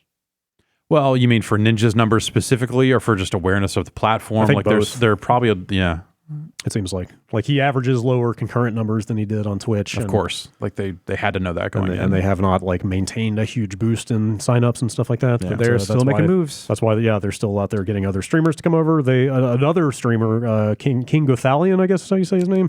Never recognize him. I've heard of his name because of Destiny. I think he is specifically big in the like loot shooter. Like he did a lot of Division 2 stuff and a lot of Destiny stuff. And you're not going to say it? What? Schluter? Yes. No. He's big in the Schluter space. Gross. Gross. I mean, anything is better than looter shooter. Okay. Calling the police. It's stunning how many of those games have come out this year alone. Just like get your That's every video game hobby now. grade Schluters. Yep. Love a good Schluter. Good for them. I mean, hey, make your money. I'm sure they're being offered like twice as much as they would get on Twitch, which is probably significant for these kind of high level people. Yes, I understand they are getting paid handsomely. Yeah, they're doing fine. Whether that's like good for the brand, long term money, you know, if Mixer can't, if you make $2 million in a year or something like that, honestly, long term money, as long as you're spending wisely, right? Yeah, probably okay. Yeah. But then you have to think like, okay, next generation. Yeah, we've got another roll of the dice about who's going to be the dominant platform. If Microsoft comes out ahead there and they've integrated Mixer intelligently, do they become a really good like low stress or like low touch, very easy to stream to our service from this box? Yeah, just push the buttons and go. Does that get them? Like it's kind of remarkable when you step back and look at the number of plates that Microsoft is spinning. Yeah, at the same time going into this generation, like they've got like powerful hardware in a console box for people who want that. They are about to integrate remote streaming with the xCloud stuff. They've got subscription services. They have got a streaming service that they're now populating with big names. Yeah. Like they're making games. They've got first party development. So, but just and then like on the PC side, they're like trying to unfuck the Windows Store and finish unfucking the Windows Store and put those games out there and put those games on Steam. And like it's the range of platforms and services that they are like developing independently that they're going to have to bring up into one giant unified ecosystem at some point. Like it was that thing we went to that. It's kind of enormous. We went to that meeting with them like years ago. It was a couple years ago now. I remember you and I, it was you and me. I remember walking back from it and just saying like, I think they're about to like really go fucking. At the time, I thought, I think they're about to put all these Xbox One games on PC. That was over at the little place near here? Yes. And that was the vibe I got coming out of that. That ended up not being the case, but they sure did end up putting a bunch of those games on PC and like making a push into PC, like talking to one of their engineers over there and just like, not really talking about anything specific, just like, oh, what do what's he working on? Blah, blah, blah, blah, blah. And there was just enough there that it was like, it really seems like they're trying to fucking solve a bunch of different, like they didn't go about unfucking the Xbox One situation by just doing the Xbox One X or just like, oh, we're going to take our lumps and try to get it right next time. Yeah. Instead, they just spread out in like 9 different weird ways. Yeah, they're like differentiating and making bets all over the place. And if if enough of those bets come in, like they'll be in a pretty fucking good spot. Yeah. And if they don't come in, maybe they'll be done. I don't know. What, Microsoft? Yeah. In terms of just like gaming, sure. Well, the whole thing when the new CEO came over was a lot of the shareholders were asking him to sell the Xbox business. Right. Wasn't that like a couple years ago, 3 years ago, something? Yeah. And, but like it seems like they've doubled. Definitely investing way more in software. Like the opposite has happened. Yeah, like Phil Spencer is like right below the CEO now. Like so that stuff seems smart. Like if it pays off for them, like it seems like they've been working really hard on that shit for a long time. Yeah. Well, Sony's been more or less, kicking their asses, staying the course, but also like, enjoying the benefits of the fucked up Xbox One launch. Right. Well, just also Xbox's lack of, for me, always the difference was lack of first party. Like you look at all the first party exclusives. Like they've got games, but it's like you have to, like the Xbox push was always like, do you care about all of these multiplayer games, right? It was like, do you care about Gears? Do you care about Halo? Do you care, like these games that theoretically had longer legs and all this other stuff, whereas Sony has only just doubled and tripled down on their single player shit. Okay. It's going to be a fun fucking launch, is all I know. Like, how staggered were PS4 and Xbox like One? A week apart. Oh, really? 2 weeks apart. I could have sworn they were like that. farther apart than that. I could have. Oh, maybe I'm thinking of. I was thinking of PS3 and Xbox. Yeah, that was a year. That was a year. Yeah. Okay. Man, it's going to be a fun year for game people. Yeah. It's going to be a lot going on next year. Yeah. There's a lot going on now, man. Yeah. But next year's going to be wild. Ramp it up. For sure. This week is going to be wild for Blizzard. Yeah. That's the best segue I could come up with. I'll take it. ESPN, of all places, ran a story about Overwatch 2. The eSports Network, I think is what that stands for. That's exactly what that means. mostly kind Were of all the comments in the article, people, these aren't fucking real sports. ESPN took did off not- their comments a long time ago for the best. I did not scroll all the way. It used to be Facebook comments and see people with their real names just saying some real rough stuff. Delightful. Yeah. A lot of it is just kind of corroborating details that have been trickling out about Overwatch 2 already, but they seem to have sourced that stuff directly and feel very confident about it. More stuff talking about the PvE component. Like they basically Did make I it sound see like, someone say that this leaked out because they just sent an email too wide? I don't. That there was an email There's about with multiple- BlizzCon details There's that multiple that different- accidentally got sent to like freelancer wow. people that were not Blizzard employees. Wow. And then that immediately, I think that was in the Kotaku story. There are many different sources of the Yeah. German store had the Right. Diablo 4 thing, and a lot of BlizzCon key art is coming out. I want to say I saw Overwatch 2 art appeared on one of their sites very yeah. briefly. Yeah, it also had Tracer's skill tree, I think. Yeah, so that's part of this story. There's they basically say that the PvE stuff is going to be a pretty big focus in the new game. Yeah, that they've locked down the other stuff. Like they just need to do more of the same with that while adding. Yeah, it sounds like it's going to have that too. There will be a new multiplayer mode and changes to the existing ones. They say the PvE stuff will be playable at BlizzCon. They mention what they describe as a 4-player story experience set in Rio de Janeiro. Awesome. I would if I play that game, I'd want some kind of story to tie it together. I don't really play a lot of multiplayer games. Yeah, So. and I wonder what is that a Left 4 Dead? Is it? Right, Or is it a horde how? mode? Yeah, is it just a horde thing? Those are or the is two it just options, right. Yeah. Is it Left 4 Dead or is it Horde? Some of their holiday stuff that they roll out occasionally winds up being a horde mode for like Halloween or like a what's that? You control like a big monster against like 4 other players. Evolve, yes. yeah. Like an evolves mode. Oh, you mean for the seasonal event stuff? Okay. Yeah. So I could see them spinning that off. Maybe super easy. maybe it's kind of made in that vein. Or Borderlands thing, maybe. You never know.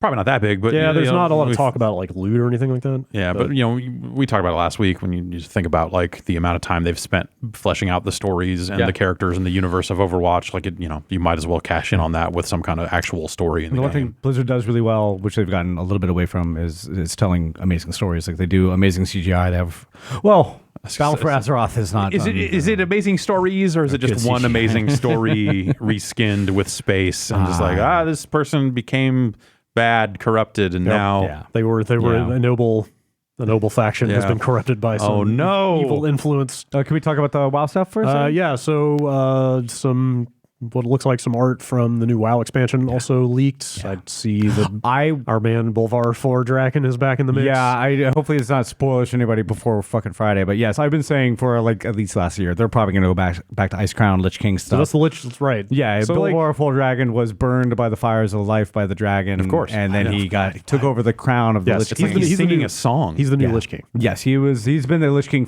since Wrath. But isn't he like a willing Lich King? Like yes, didn't he took take it over. on? Yes, he took it over to shut down the undead from escaping Ice Crown. Wasn't he? Didn't he like willingly allow himself to be imprisoned after he became the Lich King, so that he couldn't do any wrong? Now, maybe I forget all the storyline stuff. Like apparently, Arthas killed the soul of Ner'zhul inside of him at some point, but he definitely looks. I was so sure after Battle for Azeroth came out that they would have. And I know they have stuff planned for a while, but BFA is by far my least favorite expansion in WoW, and I know a lot of people feel it's definitely the worst one. So. It's always struck me as something that they'd have to find. And they've gone back and forth between old stuff and new stuff. Yeah, but Lich King is the tying together. You tell me. Does this feel like a reset, like a panic button? Like, oh shit, so like pushing, because breaking the case whole cycle of WoW expansion, like WoW was like Horde versus Alliance. Yeah. Then they got to the Lich King stuff. Yeah. Then there was like this constant one-upsmanship of like, we got to raise the stakes. Every expansion, it's got to get bigger and bigger. And then they finally got to their like elder gods, like planet destroying malevolent space cosmic force. You know what I mean? Battle for Azeroth, and then they reset to Battle for Azeroth, which was just Horde and Alliance again, and now here they are going back to the Lich King again. Like it feels like the whole cycle is repeating. Yeah, it's weird. I'm really looking forward to see what they do, but I think they know that BFA. I mean, the whole story now is like Final Fantasy 14 is the ascendant MMO. Definitely has eclipsed them in subscriber numbers, and I'm sure it's a little bit of panic. But they also probably the storyline stuff I have a feeling is planned out years ahead of time. But the BFA story has been so fucking lame. Like Sylvanas is just. I don't know if you've obviously all followed all the CGI. Yeah, no, Sylvanas. Like, what a bunch of horse shit. Can you believe it? There's amazing cutscenes in the service of a story that has been like just nonsensical. So I'm super excited to see what I don't know if we should say, but we might see some of that opening ceremony on X Life. We'll see. Yeah.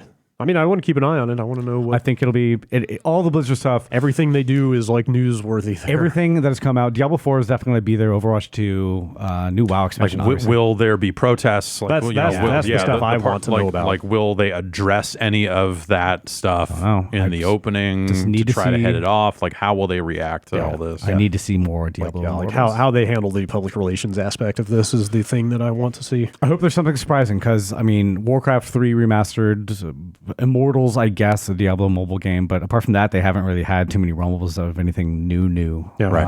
And I'm always curious, always curious what they do because they've been a historically great, studio that has kind of lost its way a little bit lately. So yeah. A couple more quick stories. I should have appended this to the other Xbox stuff, and I didn't think about it. But the Xbox All Access program, which is kind of a monthly lease of an Xbox, right? Or similar, it's similar to like a cell phone payment plan, smartphone. Yeah, we signed up for like 24 months of Xbox Live and all the other stuff. How much is the premium on the price in the end? I believe it's not like Rent a Center pricing, is it? I don't think. No, it is not. I thought it netted out to the same. I think. Okay. Yeah, I think they end up the same cost. Some of these leasing programs will make you charge you like twice as much. The big thing is you can't cancel. So it's the console and Game Pass Ultimate. Sure, you owe the money at that point. Yeah, you can't cancel. For instance, you can't cancel the Game Pass Ultimate. Like you have to pay for the whole 24 months of that in addition to the console. That's not in unreasonable from my perspective. But the big news here is that they are adding a Scarlet upgrade to that program. Like for a charge? Standard. So the standard terms will be, it's 24 months to fully like pay off the Xbox One if you go that route. The standard terms are that after 18 of those months, you can trade in your Xbox One stuff to them and basically renew the deal from the beginning and get a Scarlet instead. Cool. For another 24 months? Yeah. Okay. Then presumably you would be on the hook for more. You would be entering into a new payment plan for a Scarlet, but the I guess the biggest part of this is that I'm not sure what the window is, but basically right around now for like basically the rest of the year or something like that. If you get into this program now, you only have to do 12 months of the Xbox One. And then at this time next year, when there's a Scarlet, you can just upgrade after 12 months of payment instead of 18. What is it per month? I want to say $19.99. So yes, $19.99. $500 for a month. That's not terrible. Depending on what the launch price is. I didn't. Well, we don't know. Myself, we don't know what the monthly for the Scarlet version. Will that's be. true. That could be higher because you are signing up for a new payment plan at that point. $20 with All Access and Game Pass, I assume, and the hardware. It's not terrible. I don't know. I would never do it. It's not. I would just probably buy the stuff outright and subscribe to the services. But it's very similar to what Apple does. Yeah. Where you can sign up for and get the. It'll make sense for you get a new phone and have it for a year and pay monthly on it and then trade the phone back into them and get another phone and restart the whole thing. Yeah. All these plans are always like what I always think of as like Rent a Center. Like anything where you have to pay for 2 months or 2 years for something is always going to be a shitty deal. That doesn't sound god awful on the face of it. No, that's like when I finance my couch. I get 0% financing. Yeah, there's some of these people will do like weekly payments for a PC, and it's always the shittiest PC you can imagine. Yeah. And then it's just by the time you $20 a week total the prices out, you're like, oh, you spent $1,500 on this fucking 386. Yeah. SX. Yeah. Fucking no floating point math. Fuck that shit. All right. Last story. I got one after that. Don't forget. It's not actually. It's not a story news, but we said about doing it. But we need to talk about it. Okay. Fallout 76 has a subscription service called Fallout First. Yes. They announced and launched it last week. Sounds like it's going great. It is $13 a month or $100 a year. Oh, that is somehow somehow I lost the amount of money in this and did not hear those numbers until you just said that. I thought, and that seems like a fucking lot of money. You can do Access Premier Origin EA for that same price and get access to like every back catalog game they have. I thought 13 a month sounded like a weirdly specific number until I was reminded that Netflix is also 13 a month. So I wonder if that had anything to do with their Well, they give you a decision-making. stipend of the premium currency. Yeah, so there's something, probably. The biggest feature is a private server, so you can have a private world for you and your friends. Some other and like a scrap bin. Yeah, there's that an can unlimited hold infinite scrap. Unlimited storage bin, some like unique uniform and other cosmetic stuff. A big monthly dump of the premium currency. Those are basically the big benefits.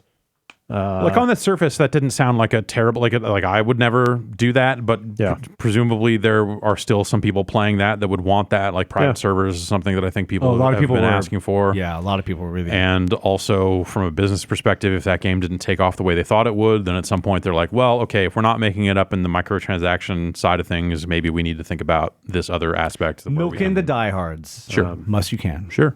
It has not launched incredibly smoothly, though. Yeah. That unlimited scrap box that you're supposed to be able to dump all your stuff in has been eating people's items. Delicious. Just deleting them from existence, which they say they are working on. Also, the private servers have not been so private because anybody on your friends list currently can just join your private server. Well, I heard it was like straight up like invasions almost of like people getting on the server and just being able to murder people. But yeah, maybe it is just friends list stuff. Like you're just listed as joinable or whatever. I think that's what I read. Okay. But I mean, I read this story on Kotaku that points out that like some people may be in the habit of friending more or less complete strangers to trade items and stuff like that. So you may have people on your friends list that you don't know super well, you don't necessarily want in your private also on the Xbox One, they've broken the two-way friendship stuff such that you can look at someone's profile and probably join on their game even if they haven't acknowledged you. That's possible. I'm not sure. I don't know if that's...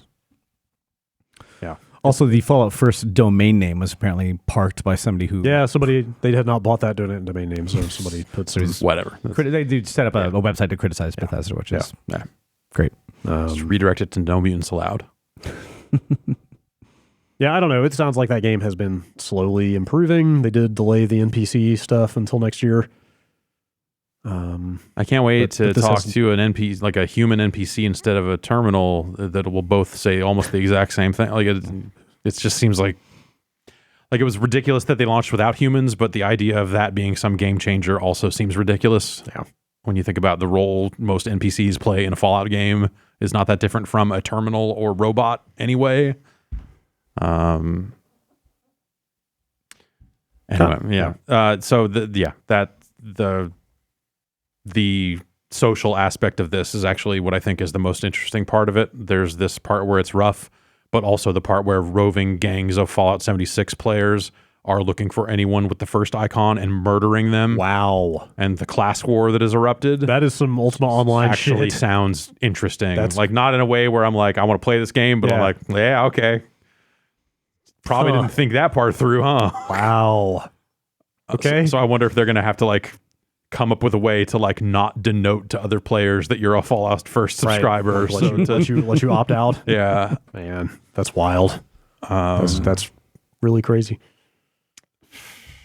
They can't fucking catch a break. No. Some of those are self-inflicted. Some of those are just like oversights that anyone would probably make, but it all adds up to just a fucking train wreck. Sure. Do you think Bethesda's next year, if they have a conference, is going to be Starfield? Starfield. Yeah, it has to be. Actually, Elder Scrolls 6 is like, that's really what they have down the pipe. Elder Scrolls 6 will be made by the same studio as Starfield. Like that's but they had years away. They had the trailer last year, right? No, it was just a CG 2-minute. Just curious what they put out next year. If the order they are publishing in is Starfield, then Elder Scrolls, which I think is what they said it would be, then they will focus on Starfield and not talk about Elder Scrolls until that comes out. When they announced Elder Scrolls, this is years and years away. We're just letting you know, hey, we're thinking about it. Yeah. We're doing it. Hey, stop asking us about this.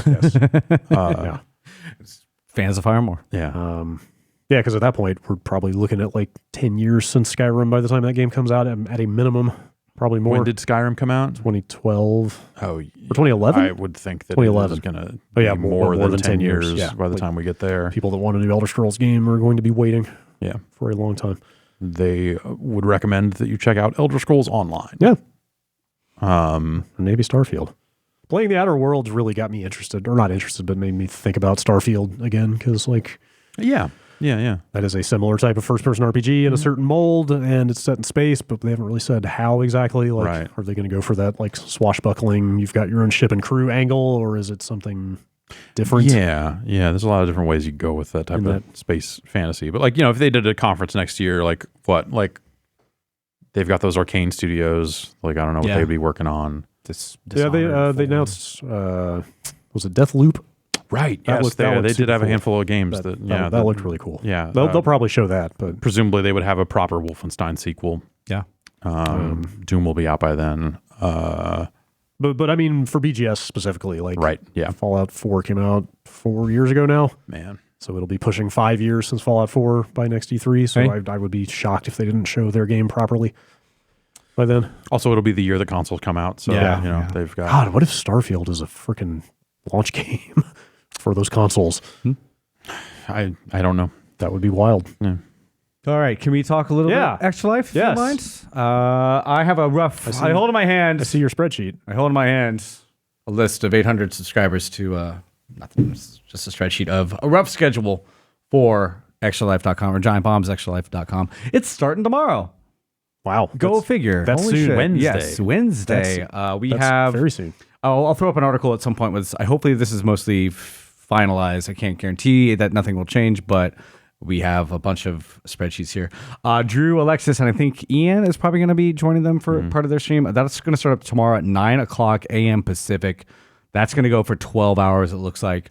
We'll still be doing our own streams as well, but we'll figure out a way to get the chats up for that. Yeah. And West Coast starts Friday morning at 9:00. We'll all be there. Jan will be there. Yep. Ben, All day, baby. I'll go 25, 26 if I have to. I think Boy, Jan, go all night. Yeah, I'll be there for most of the 24. We'll have some guests come in too. We're going to be doing some crazy stuff. We have some vague plans. We've been talking about some stuff. I'm not going to guarantee anything right here. I think I already said I'm going to learn origami though. Yes, Rorigami. Rorigami is going to be done by the time 9:00. I expect them to be better at 9 p.m. than they will be at 9 a.m. But it's my guess. We'll see. Yeah, we'll see. That'll be in our chat room. We'll be up. We'll be up late. Immediately after the West Coast ends at 9 a.m. Saturday morning. That's November 2nd. Will Smith is going to come on for 24 hours himself. Poor Will, though, has to take a break and take his daughter to a soccer game somewhere in there. Are they streaming the soccer game? I think Matt Pascal is going to take over for that gap whenever he has to leave his house. I cannot imagine having to travel somewhere in the middle of a 24-hour stream and come back and pick it back up. Yeah. Will Smith is a trooper. Also, God, he got the daylight savings night, didn't Yes, he did. He'll be going. I think he took it last year too. I think it was Alex last year. Oh, was it? Okay. 24. I think Pascal is also going to be doing something on Sunday himself. A friend of the site, Matt Pascal. Pascal, if you're not familiar with him, he sets up the Extra Life team every year. Does amazing stuff. So he organizes all this stuff. Yeah, I'll hopefully be helping out with him and hanging out on Sunday if you're interested in seeing some more. The Captain Price of Giant Bomb Extra Life. He'll take it, apparently. Yeah. East Coast is starting up, looks like 7 a.m. Monday morning. That's 10 o'clock their time. 7 a.m. Pacific is going to be East Coast for the day. And then your boy, Dave Lang, that's going to be around, that looks like, I can't do math right now. It's 7 o'clock Pacific time, I want to say. Okay. And he's going 24 hours until Tuesday. Wow, until Tuesday night. That's 24 hours of Dave Lang. I'm sure both he, Will, everybody else is going to have some guests too. And then Daniel Dwyer is either going, God, we got load of people. We've got other people filling in somewhere, and there's still some stuff up in the air on that stuff. So Daniel Dwyer, we're trying to figure that out, but he'll either be going, I think, Wednesday or Thursday of next week. Yeah. He said 24 hours. I'm gonna put his feet to the grindstone. It's gonna be might be the most actual hours of streaming. I don't want to claim it on the top of my head, but we're going like Wednesday to these encoders are going to be catching on fire. Yeah. Hopefully Will has power. Yeah, might be a big one too. With Will has power, some of these other people as well. Everything's up in the air, but I wanted to give some people a little idea of how things are going.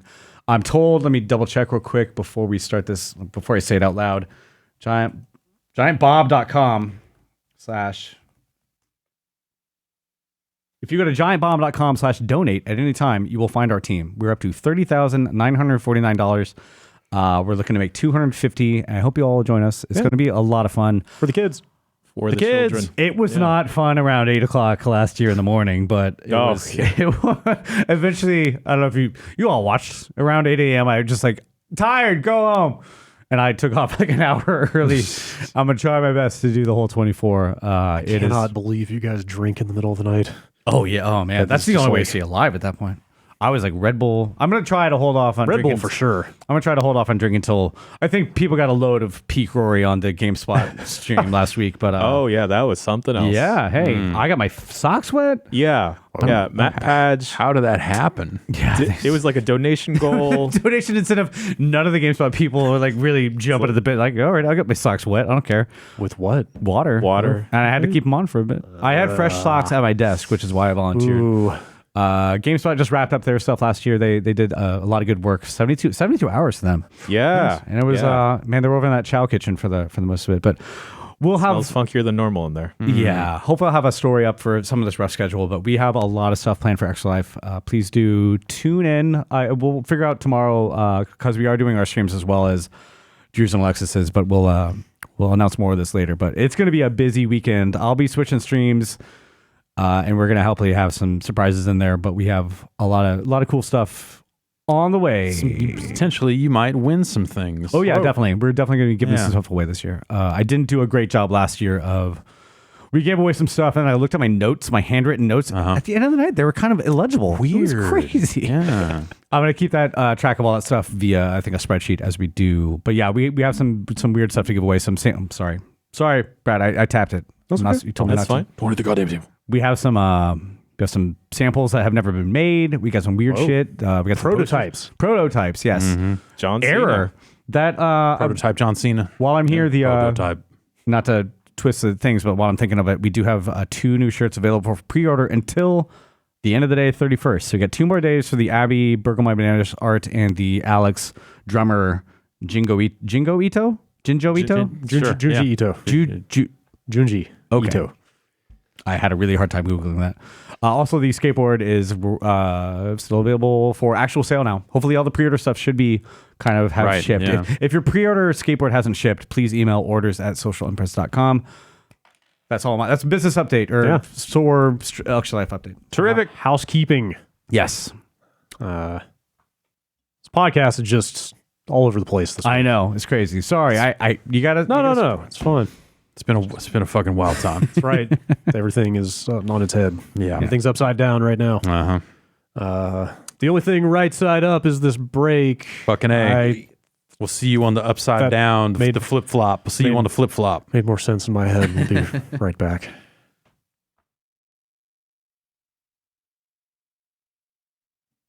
Jeff, there is a new Call of Duty. My understanding is it is a modern Call of Duty. It's about time. Of sorts. Finally. Right. They've moved into the modern era. Yes. Actually, that doesn't seem appropriate at all. Right. Because from what I saw of that game, it feels like it still thinks it's the Bush era. Well, but I don't know. You played... I mean, if you look at the conflicts that we've been involved in around the world, there are a lot of people out there still living with the decisions made in the Bush era. That's fair. Very fair. But the tone of it, like it feels... It's called Modern Warfare. And like from what I saw of it, the tone of it... It's a reboot. Feels pretty similar to... Yeah, that branch of the Call of Duty tree. Absolutely, of course. You know, it's got Captain Price in it. Like they're rebooting Modern Warfare. Like they say, what do we got? We'll see. We got an Oscar Mike. And I also got a Stay Frosty. Stay Frosty, and I don't think there was a weapons free. There's a lot of weapons free in the multiplayer. Okay, but we got those 2 just in the first mission that I saw. Definitely. So it's that. It's very much that. Yeah, again. I liken it sort of to the Star Trek reboot in some ways, where they have these 3 games, the 3 Modern Warfare games, where they told the story, and you know the story over the course of the 3 Modern Warfare games got more and more ridiculous over time. And like the way they put it was like it's really hard to have a game have any real weight when you're setting it in a world where multiple nukes have already gone off and all the other stuff that happened over the course of those 3 games. So they've taken bits and pieces where appropriate and some of that stuff probably won't factor into it until they make a Modern Warfare 2. They set up a lot of stuff along the way in that campaign. But they have taken Captain Price and kind of said like, okay, what do modern conflicts look like? And a lot of that is like, okay, like in this post 9/11 world, a lot of the combatants are not wearing uniforms. What's that mean? How do you decide who is the bad guy? All that other stuff. And that's the line they're trying to walk, is just like, are we the bad guy? You know, like without really coming out and saying it, it's just like, how far is too far? And they do this by, you know, having they've gone out of their way to have a fictional Middle Eastern country. They have a terrorist organization that they go out of their way to say over and over again in their kind of loading screen tooltip things to remind you it's not a religious organization. It's not about religion or states. They just want the oppressors out of their homeland. And that's it. It's not about any kind of religious extremism at all. It's a classic Ubisoft like warning, you know. Yeah, right. Yeah, except it's like the main bad guy saying it into a fucking television camera. And so like that's the world they've tried to set up, and they've tried to draw these lines to make it a little less controversial than that might sound. It doesn't sound like it really worked. From what I've been hearing. It is actually it's a really good campaign. Okay, good. Yeah. What do you mean in terms of controversy? I've seen a lot of Twitter chat. Well, so the controversial thing is something that I bet they didn't even intend, but they walked into a pretty bad situation. We'll get there. Yeah. So the campaign, you know, like a lot of other Modern Warfare campaigns, you're bopping between multiple playable characters. They do a much better job with the cinematics here in terms of like storytelling, and they pull out and show who these characters are. You're not seeing everything from first person. I found that super effective. Yeah, and they make the characters matter a little bit more, I think. They give you a little bit of light player choice in a couple of situations. Well, you know what? I didn't do the thing that... Yeah, there's a scene that some people will probably think is shocking, where you are involved in there's a waterboarding mini game in this game. I heard, where you are looking back and forth to dodge the water. There's stuff like that. You know, they do some stuff. And there's like a live or die. You know, remember Metal Gear Solid when you could, if you lasted through the torture, things went one way, and if you didn't, like there were slight changes. They kind of do that. It seems like it's a really minor thing. Okay. Except it's waterboarding. That's this fucking game. But they do a pretty good job of basically making a modern kind of military tinged action movie. That's what they've done. You know, it's not, I think if you look at this and try to take it hyper seriously, you're going to find a ton of shit along the way where you're like, this is actually incredibly fucked. And there's a lot of really dumb bullshit along the way. But I think they, you know, like Hollywood movies do this exact fucking thing all the time. Is it more like Michael Bay Hollywood or like Hurt Locker Hollywood? They want to walk that line, I think, between the two. It doesn't go full Hurt Locker, like they, but at the same time, you know, they've got this. They don't have a lot of time to tell their story like an action movie. You know, they're not going 2 hours with their action movie style thing here. They got the 90-minute version. Sure. And so character development is kind of thrown by the wayside or accelerated at a pace where you're like, oh, these two characters have developed feelings for each other over the course of a cutscene. And that's going to make this end game thing feel weighty, only it kind of doesn't. So I think I'm talking vaguely because it's, you know, it's you know, live or die for the characters and all this other stuff. But I think that they pull the campaign off pretty well from a gameplay perspective. I think that the story stuff is going to be seen as messy depending on how you're approaching it. Sure. For me, I think it's messy from that pacing angle of just like, oh, they wanted to develop these characters in this specific direction, but they don't really get enough screen time for it to happen. So you have turns and things that happen along the way that feel a little unearned. But then on top of that, if you're looking at it as just like, okay, let's look at what modern conflict is in this day and age, and the story that they're telling and how they're telling it, then you get into the situation where you've got the highway of death. So what I hate about not just these kind of games, but anything like Law and Order, ripped from the headlines kind of stuff, like you can't. I've heard vaguely. I know the big controversy of the highway of death thing, and it just seems like that would seem like a huge misstep. Obviously, like that seems like seems like a very dumb, unforced error that like. Yeah. If I had to guess, and someone who knows the language could tell me, but I guess like they call it they say what it is in Arabic and then say the highway of death, and that's exactly what it was called when it happened in real life. Yep. And I wonder if that's just a literal translation, and maybe they should have come up with a different term for it, and that no one would have thought about it. But what they did is they took this highway of death thing that happened that the U.S. military did. That I've seen people in recent days refer to as the U.S. committing a war crime. As part of which conflict? Kuwait, yeah. Okay. Where they just fucking bombed out a road, people trying to evacuate, like bad shit. They create almost that exact same situation in this fictional country, and then on top of that, say the Russians did it. And so knowingly, no, because it's not Kuwait. The game is a fictional place. No. I'm saying they knowingly passed the blame. It's not a blame pass because it's not the same event. You're saying the creators of the game. I'm saying that the characters in game. Who says the Russians did it? The characters in game say the Russians did this in-game event that we are calling the same thing. But they did it. Who's they? That's what I'm trying to clarify here. Okay, let me start over. Okay, I thought you were saying that the Americans committed this in the game and blamed the Russians. That's what it sounded like. In real life, the Americans committed this. In the game, that's what I'm saying. The in-game characters are referring to this separate event. Yes, I know. And saying the Russians did it. Okay. And not as a misconception, not as deception or anything. Yes, that's what I thought. This particular separate fictional highway of death I see what you're saying now. Was committed by the Russians. Okay. I thought you were saying they knowingly were trying to blame somebody else. The facts of that are not in doubt in the game. Okay. So what they did is they used something, and they could easily say like, oh, this is a fictional thing, whatever. But they chose to name it the exact same as this actual thing that happened, and then say the Russians did it, which is just straight up bullshit. And also something that, like, for how far they go to sidestep anything that could potentially be controversial around, like, the nature of the terrorist organization, the fictional nature of the country, like, they go so far on that stuff while trying to walk that line of it feeling real. Like, you have to look at this and go, they just fucked up. Like, someone along the way didn't do the research and go, hey, this is fucking dumb. Yeah. Just change it to anything else. Yeah. Literally anything else. And this won't come up. But they didn't. They fucked up.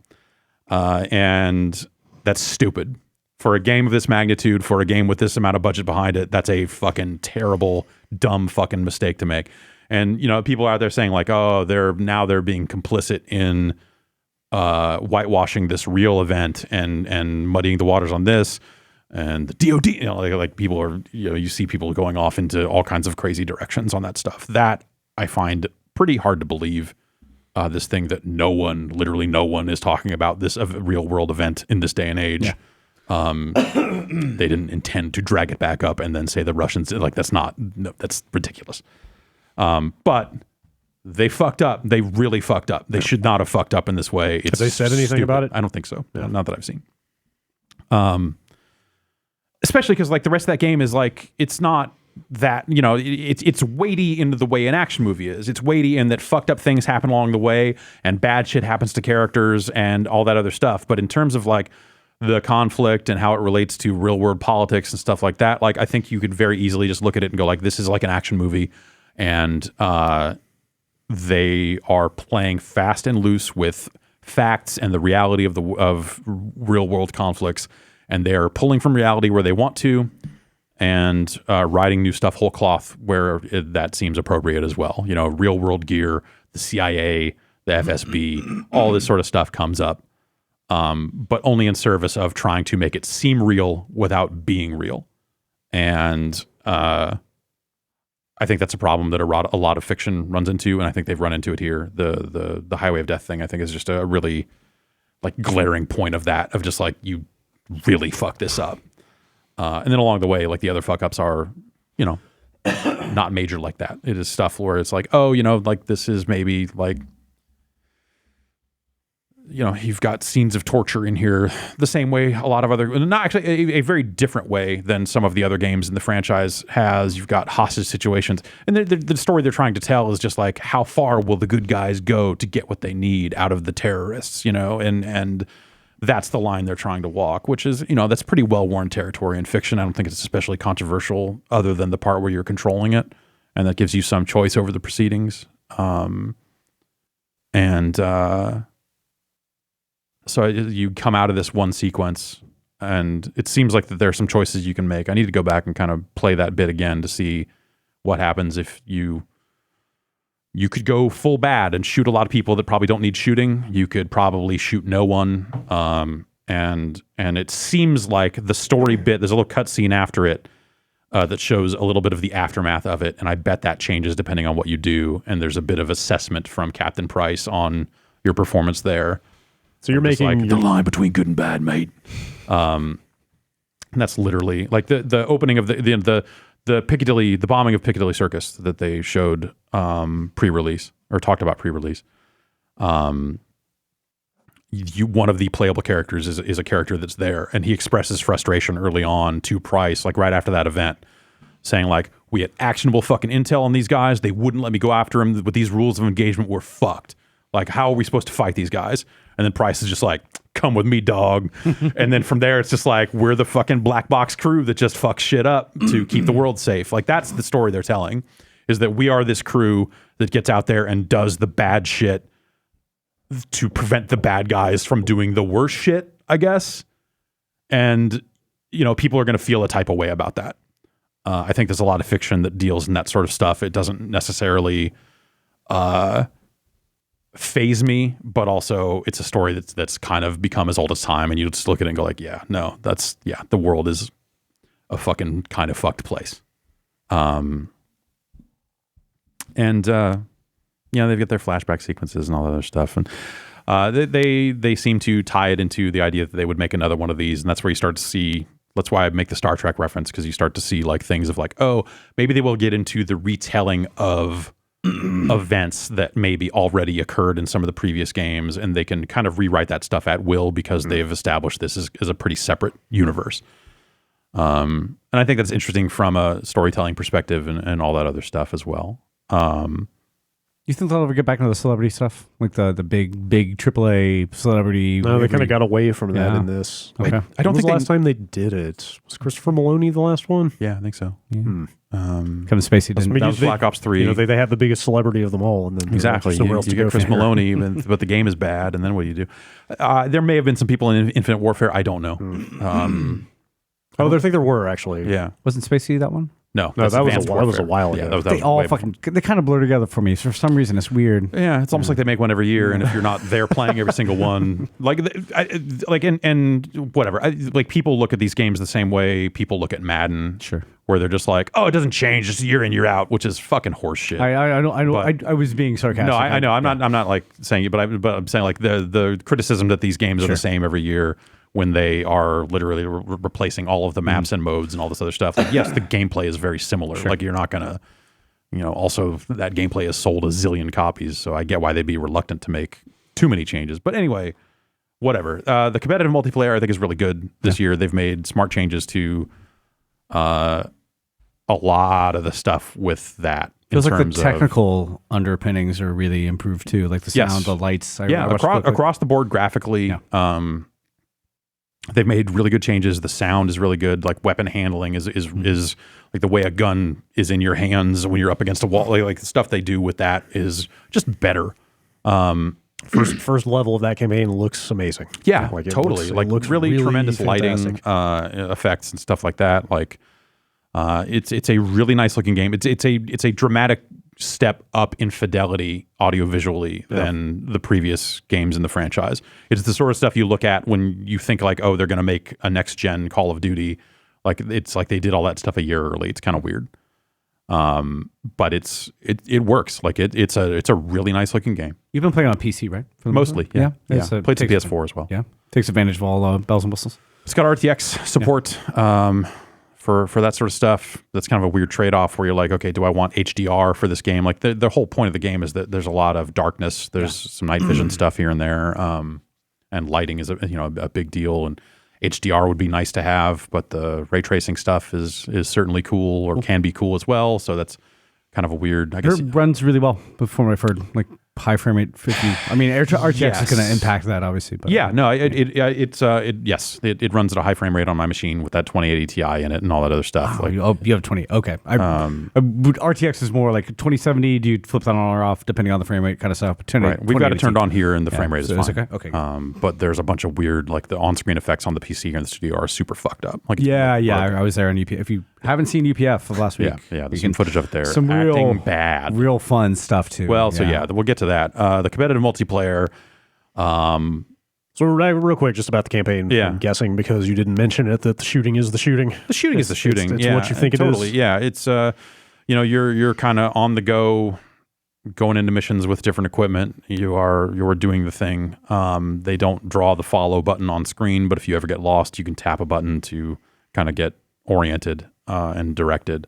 There's some fun sequences in there with regards to darkness and the stealth type stuff. When you have the night vision goggles on, they've got a little light sensor, so you know if you're in the light or the dark. And there's some neat stuff you do along the way. There's some fun, like they're going back to the original Modern Warfare. They had that C-130 stuff, and they don't really get into they're not really rehashing moments from that game or gameplay from that game, but they're evoking a similar feel with unique equipment that you use to take out some helicopters and shit in some ways that are like pretty fun when you're working with like a rebel faction that's like scrappy and maybe a little they're not furnished with the best weapons. You improvise some pretty cool shit, and that stuff's fun. And the competitive multiplayer, they've done some pretty strong makeovers to some of the modes. They've got like a 10v10 version of some of the deathmatch stuff, and then they've got a ground war mode that's 32v32 vehicles. With vehicles that kind of scrapes up against Battlefield in some ways. You can spawn on your teammates. If you jump off a building, you can pop a parachute the same way you can in Battlefield. Sure. But it's still the speed of Call of Duty, the time to kill of a Call of Duty, the kill streaks of a Call of Duty. Is that a ticket system, or do you ever respawn? No, it's one death you're out? No, you respawn. It's all just control point stuff. Okay. And you control the points, and you're just playing large scale domination, basically. And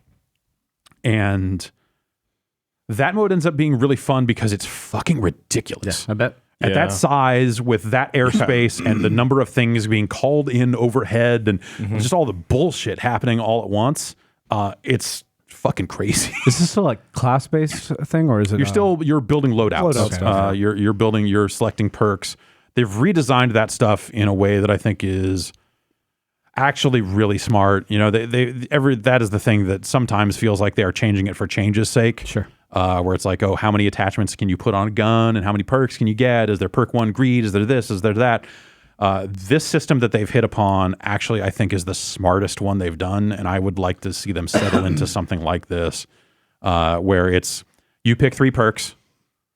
Generally speaking, you pick 3 perks, and then the gun attachments also have a lot of the classic perks on them potentially. Where if you want to devote, you can put 5 things on a gun.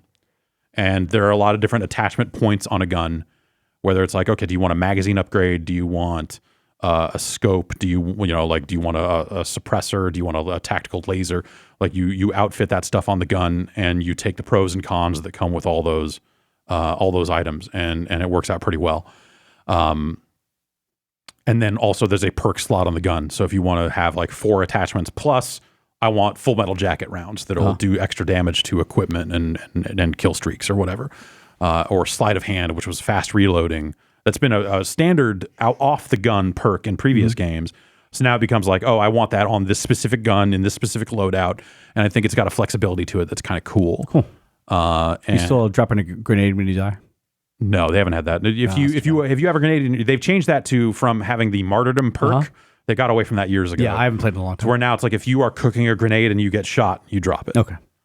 Which is maybe a little more logical. Sure. Did I shoot down a helicopter? It seemed like I did. Yeah, you can. Can you? Absolutely. That's what I was asking. Yeah. Like I took aim and shot, and it went down, and then I went down. So I didn't have a chance to watch it play out. Some of those But helicopters. I wasn't sure if that was a mechanic or not. Yeah, when we were watching UPF, so those helicopters will take you out like fucking split second. Totally, It's insane. Well, I always take a launcher to shoot rockets at the helicopters and stuff. Well, those helicopters in the multiplayer are not offensive, are they? I thought those were just. I thought those were just for like sighting. chopper gunner and other. Spawned on one and it immediately crashed. Yeah. You were playing the 4-player thing. You were playing. There definitely was. I'm talking about just No, the those are the like personal radar helicopters that are not offensive. Those are just spotter. Yeah, helicopters. you can gun those down all day long. Yep. And then there are standard UAVs and all the other stuff. So I think the gear they've included is really it's a fun selection of equipment to fuck around with. And I think that they've got smart modes. They brought headquarters back, which is a great mode, always was. But they still have hard point. So it's the weird thing where like they've got a quick match button now, and you can filter out some of the modes, but they don't put all the modes in the hopper at the same time and all the maps on all the modes. So it seems like there are maps in that game that I have only seen once or twice because of just the way the rotation works. And there's weird stuff where like, it used to be when you got in a lobby in that game and stayed in that lobby, you stayed with the same players and just went to the next map, to the next map. Now it throws you all the way back out and finds you a whole new group of people and sends you back in. It's like the Battle Royale kind of style of a little bit, drawing yeah. a queue from the start. And there's been a lot of people complaining about skill-based matchmaking, which I've actually found the matchmaking to be fine. I feel like I'm getting matched against players of similar skill. Is there a ranking system? They don't display. Okay. But your overall win-loss theoretically, there is some kind of skill-based matchmaking happening in the background, Interesting. which maybe they should expose.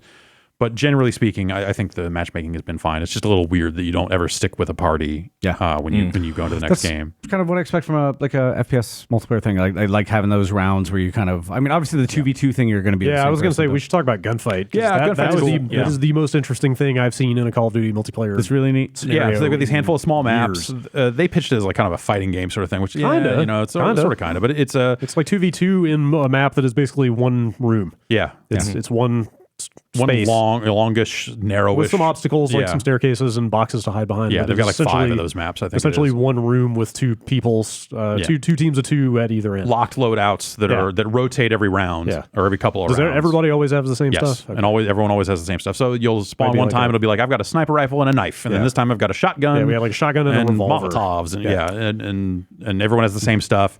So it's just 2v2, who kills who. Yeah.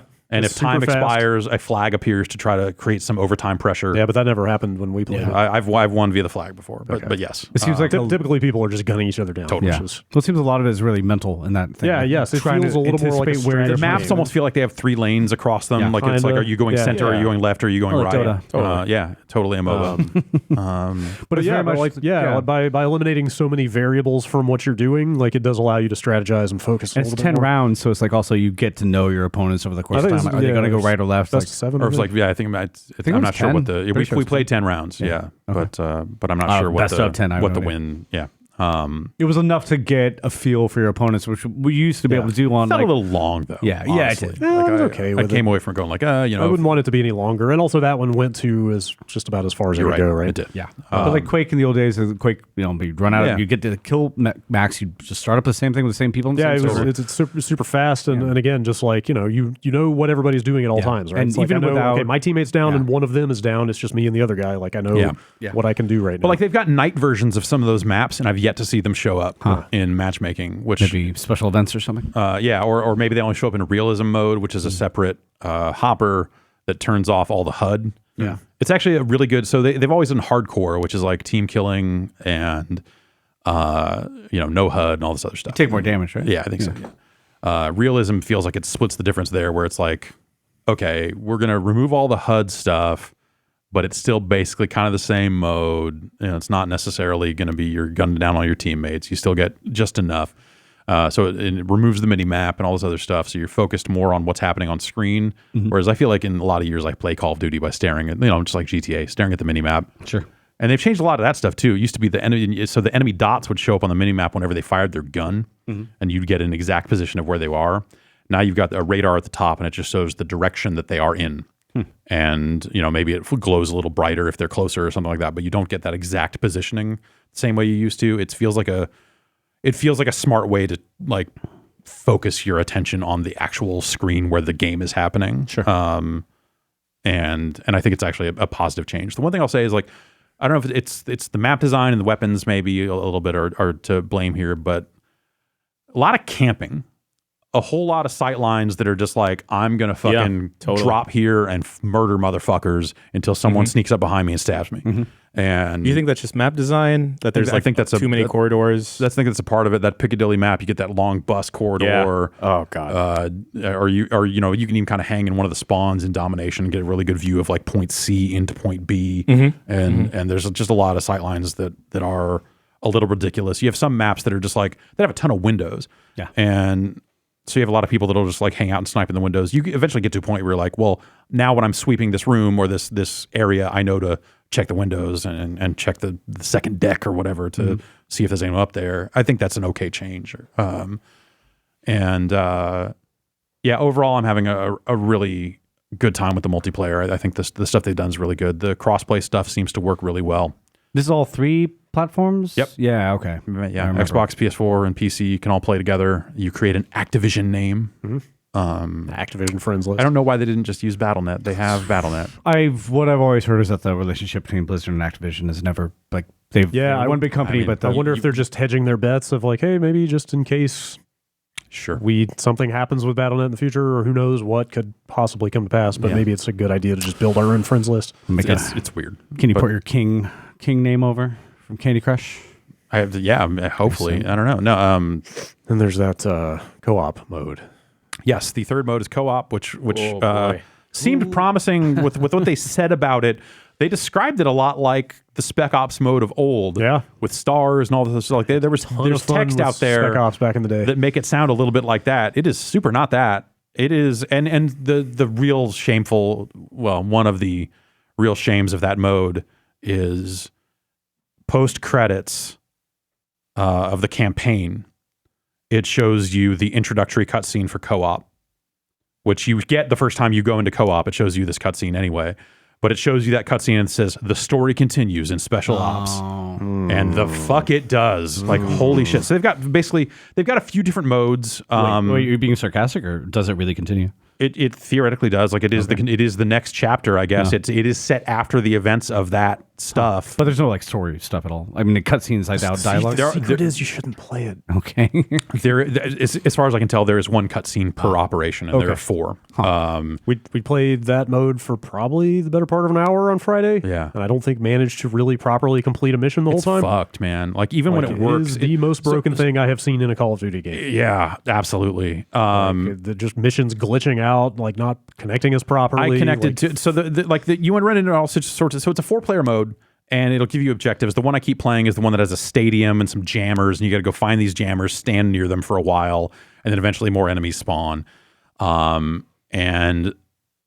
one of the problems is when you go join a public match, because people are quitting this thing left and right, you're almost always joining a match in progress. Yeah. Most of the time, I feel like I've joined one. And so you'll spawn at the middle of this building on the 16th floor and have to get down to the bottom. There are no enemies. Like the enemies are all the way, or the other players are all the way across the map, really far fucking away. And so there's no gameplay from there to where those people are, because it doesn't spawn enemies near you, only near where the objectives are. And so you're just like, oh, well, now I have to spend 5 minutes getting off this building, seeing if there's an ATV around I can drive over there. If not, I need to fucking hoof it. And it's just terrible to catch up with players when you join. And then you get there, and then you're playing the game, and it just sucks. Like the objectives are really, really boring and really generic. And then on top of that, they didn't record, like there's one of the objectives in that mission is like, you need to get these lieutenants, and it says capture them, but you fucking gun them down and take their thumb drives and plug it into a thing. And then every time you finish it, you have to do this like 4 times or 5 times or whatever it is with 5 different lieutenants. And each time you get the same piece of VO, a person saying like, every time we hack one, they change the frequencies. We got to get another lieutenant. Exact same fucking dialogue every fucking time. and it just comes across as the most half-assed thing in the world. Baby makes 4. Yeah, like even worse than that in some ways. And then, so the enemy spawns are like the most bullshit. It's like they've turned an open world into a monster closet, where like you're looking at a pillar. 100%. Yeah, you're looking at a pillar, and then you're like, well, there's nothing here, and suddenly you get shot in the back. You turn around, shoot a guy, then you turn back around, and a guy's popping out from behind that pillar. That mode is weirdly difficult, and that's exactly why it constantly feels like you're just getting shot from every side. It's just magic enemies left and right. It just seems like horseshit. Yeah. On top of all the technical issues that we ran into. Right. Like, so yes, even when it works, it's fucking bad. Yeah. Man, it did not work. And very overly well. difficult in like dumb ways, not in like, oh, this is a fun challenge. It's just like, this is stupid. Yeah. Like the way you're populating these maps with enemies is fucking bad. I'm trying to think of like the amount of different things we saw during that. So your car blew up for no reason. Last night I shot a helicopter out of the sky. I put one bullet into it. The helicopter disappeared, and all the people who were in the helicopter fell to the ground dead. That happens a lot in Breakpoint. Yeah. I gotta be That's fair. like all right. that, but like in a Call of Duty, that's crazy because I tend to think of Call of Duty games as extremely polished. Like, yeah, they spend a lot of money making these things. like well-made- Theoretically, these well-made teams take games. 3 years to make them. Yeah. Like, He fell through the world Yeah, for like like that time- when I fell, I 10 minutes. parachuted. you parachute in. Like if you die all the way, there will be a respawn timer. You could theoretically respawn back in. You parachute in, and he just kept parachuting through the bottom of the world. You couldn't kill yourself, could you? Nope. I joined a match last night, and there was one other person in it, and I started running towards them, and suddenly there was no ground. Like everything that was on the ground was there, like, you know, shrubbery and things that would be, but like the ground was just missing. And I could run over it. I didn't fall through it. And then on top of that, there was no objective. And on top of that, there were no enemies. And as I was sitting there in this map, players started quitting. More players kept joining. So people kept joining this map, running all the way over to me, realizing it was just fucking broken, and then quitting. And it was just like, what the fuck is going on? Even when the overall mission wasn't breaking, there were just issues around like it would start to load you in, it would draw like half the environment, but then like the textures wouldn't all load in, and then it would like sit there for a second and then cut to black, and it just like is very confusing about what it's trying to do a lot of the time. It's really messy. Crazy how rough it is. It's bad. But that's the thing, is like the impression I get when it seemed to be working is I don't think that mode would be good if it worked. Yeah, sure. So it's kind of bad at both ends, right? They've got another mode that I think is what is it called? It's called Classic Survival, Classic Special Ops. Anyway, they've got one map that is taken from the campaign, where you can kind of hang out on the tops of buildings and enemies will come at you in waves. They'll drive up in trucks, they'll get out of the trucks and come at you. You can plant claymores, you can put down. Was that the one where the helicopter crashes at the beginning? Yeah. And you have to kind of shoot from prone and then set up defenses? Yeah. Is that the one in the village that looks like, again, just a billion enemies coming at you at all times? But they're all coming at you in waves from one direction. That is actually the highway of death out there in the distance there. Highway in air quotes. So that mode, like, it's interesting because like the flavor text on that says like, this is a curated special ops experience with kill streaks and blah blah blah blah blah, and you load in there and like this, it feels anything but curated. I mean, this feels like you took a map from the campaign that already spawned waves of enemies and just like made it multiplayer. They had some nice stuff. I mean, looking at people coming at you from fucking away was kind of neat to see them. They're not spawning on so that's you. that's the thing is like in the campaign that is a sniper mission, and it actually is teaching you to sight in like, okay, this is you need to look at this flag in the distance. You know that this is 400 meters. You need to aim here, adjust for wind, and you're actually curving bullets through the wind at guys, and it's actually like a pretty fun. Like for a sniper mission, which I think in a lot of games is fucking terrible, I think they found a way to make a fun sniper mission. And then to turn that into this other mode, I think it's just way worse. Like you can get up on the tops and there are some sniper rifles up there, so you can do a little bit of that, but it's not the same. And so that's kind of like there's kind of nothing to that. You can play that map, and it seems like that's the only map, unless I've just been lucky and gotten that map every time. And then on PS4, they have an exclusive mode in the co-op that is, it's a horde mode on the multiplayer maps, which they've done before. I think they just called it survival.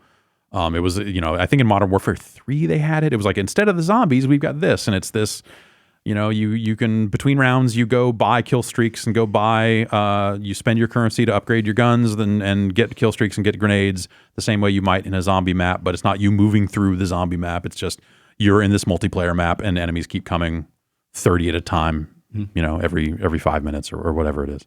And it's kind of a non-starter. Like it's that of the co-op modes, it's the one that works, and you're like, yeah, this is fine. But I didn't find it to be like all that entertaining. So the co-op stuff just seems like a total wash. Like it just really, the best thing I can say about it is at least it's not yet another zombie mode, but honestly, it's barely functional at times. It is weird because not great, like even when it works. They have fairly, like you'd think 3 years. It's weird that they're shipping stuff that's broken. You know, they bit off a lot this year in terms of like overhauling a lot of the visuals and all that other stuff. So maybe that, you know, that shit takes time. But at the same time, that stuff just seems poor. Where do you feel about this in terms of Call of Duty as a franchise? They've been putting a shitload of money behind it, I know, in terms of marketing and everything like that. Is this the next phase of Call of Duty a year early? Because or is this just... Well, we'll see. I mean, there's been talk that they're going to jump the line a little bit and do Black Ops 4 or do Black Ops 5. What, 4? I guess it would be 5. It would be 5. Or that they would do a new Black Ops next year instead of having Sledgehammer run a game, which Sledgehammer actually has credits on this one. So this one has a lot of different studios working on it. Pop up at the beginning of ancillary studio like logos 5, right? is like 4 and then or 5. Beanox did the PC port. And all this. Yeah, there's just a lot of people, a lot of moving parts. You have to figure, I mean... like they pushed the reset button a lot over the last few years, if you think about it. Like they got to Infinite Warfare, and that was like the breaking point. Like people wholly rejected the future scenario, which is unfortunate because that was maybe the best campaign they've done this generation. And because it just had open, you know, like it had space combat, like it was fucking wild. Yeah, I remember you having a soft spot for that game. It was the multiplayer. I thought was pretty bad. Yeah. That year, they tried to do wall running. They didn't do as well as Respawn did. Like they hit a wall bad in a lot of aspects with that game in terms of like what the community wanted, all the other stuff. So the year after that is their first attempt at pushing reset with World War II, and they said, "Fuck it, this is about as back to basics as we can get." Our new innovation is a social space, and that's, you know, the rest of that game was fun, but it was them pushing a reset button. Then you've got Black Ops 4 the year after that, where it's like, okay, this is kind of the tried and true sub brand. This has now become probably the most popular sub brand in Call of Duty because Modern Warfare 3 was not a great game, and they did Ghosts after that, which was no good, and then they did Infinite Warfare after that, was no good. So Infinity Ward was kind of, you know, in a bad way. So Treyarch was picking up the slack. Black Ops 1 and 2, tremendous games. 3, not good. 4, I think, makes good on some of the ideas of 3. It also didn't have a campaign, which, you know, sounds like they were developing a campaign that didn't come together, so they fast-tracked the Battle Royale stuff. And I think that mode worked really well. I think Black Ops 4 was a really solid game. They released that independently, right? Or something? Or am I thinking of something else? So they sold a version of it that didn't come with the zombies mode on PC briefly, like a starter edition type deal. Also, Blackout came after release, right? Or was it in there on day one? It was in there on day one because they did a beta for it pre-launch, right? Okay. So I think they maybe changed some modes up. They changed a lot of modes and stuff like that. But anyway, Black Ops 4 is like, okay, Black Ops is the name in the franchise people like, even if Black Ops 3 was, you know, like a weird fucking game. Sure. Do you think they call this next one just Black Ops, like they're doing now? I could see them doing it. I could see them rebooting. 5 seems like for a FPS franchise, that seems like a lot of numbers to put after. Like I can't really think of too many other games. I want to say the talk was that they were looking to go back to that Cold War Vietnam vibe that the first game had, and the second game to a certain extent, and that. The campaign in Black Ops 1 was like really fucking good. That was set in Vietnam, right? Like, there were parts of it that were in Vietnam. Yeah. And they kind of jump around a little bit and tie Vietnam into kind of Cold War, like further kind of Cold War stuff, number station stuff. I know you and your number station. I love that shit. You love it. Love that shit. And so that was one of their, like, creatively, one of the high watermarks for them. So, you know, Black Ops 4 seemed like, even if development went weird and they didn't get a campaign out of it, like it seemed like a relatively safe play. And now we're here with a Modern Warfare reboot, which is like, okay, they're teching up. You know, they're eliminating a lot of that tech debt they built up over the last fucking 10 years of the franchise or whatever. And like going back to, okay, we've got Captain Price and his big mustache all up in the art. We're talking about night vision because they view that as a key part of the Modern Warfare experience, which I never felt that way, but whatever, it works well enough. And it feels like them breaking another glass behind, like the glass they broke for World War II. Oh fuck, we've got to reset this. It's spinning out of, even, and I believe them. They say that World War II was not a reaction to Infinite Warfare, and the way the games get developed, I'm sure that has to be the case. But they knew that they were running out of road on this future stuff. Yeah, and so they broke that fucking glass. Yeah, Modern Warfare feels like.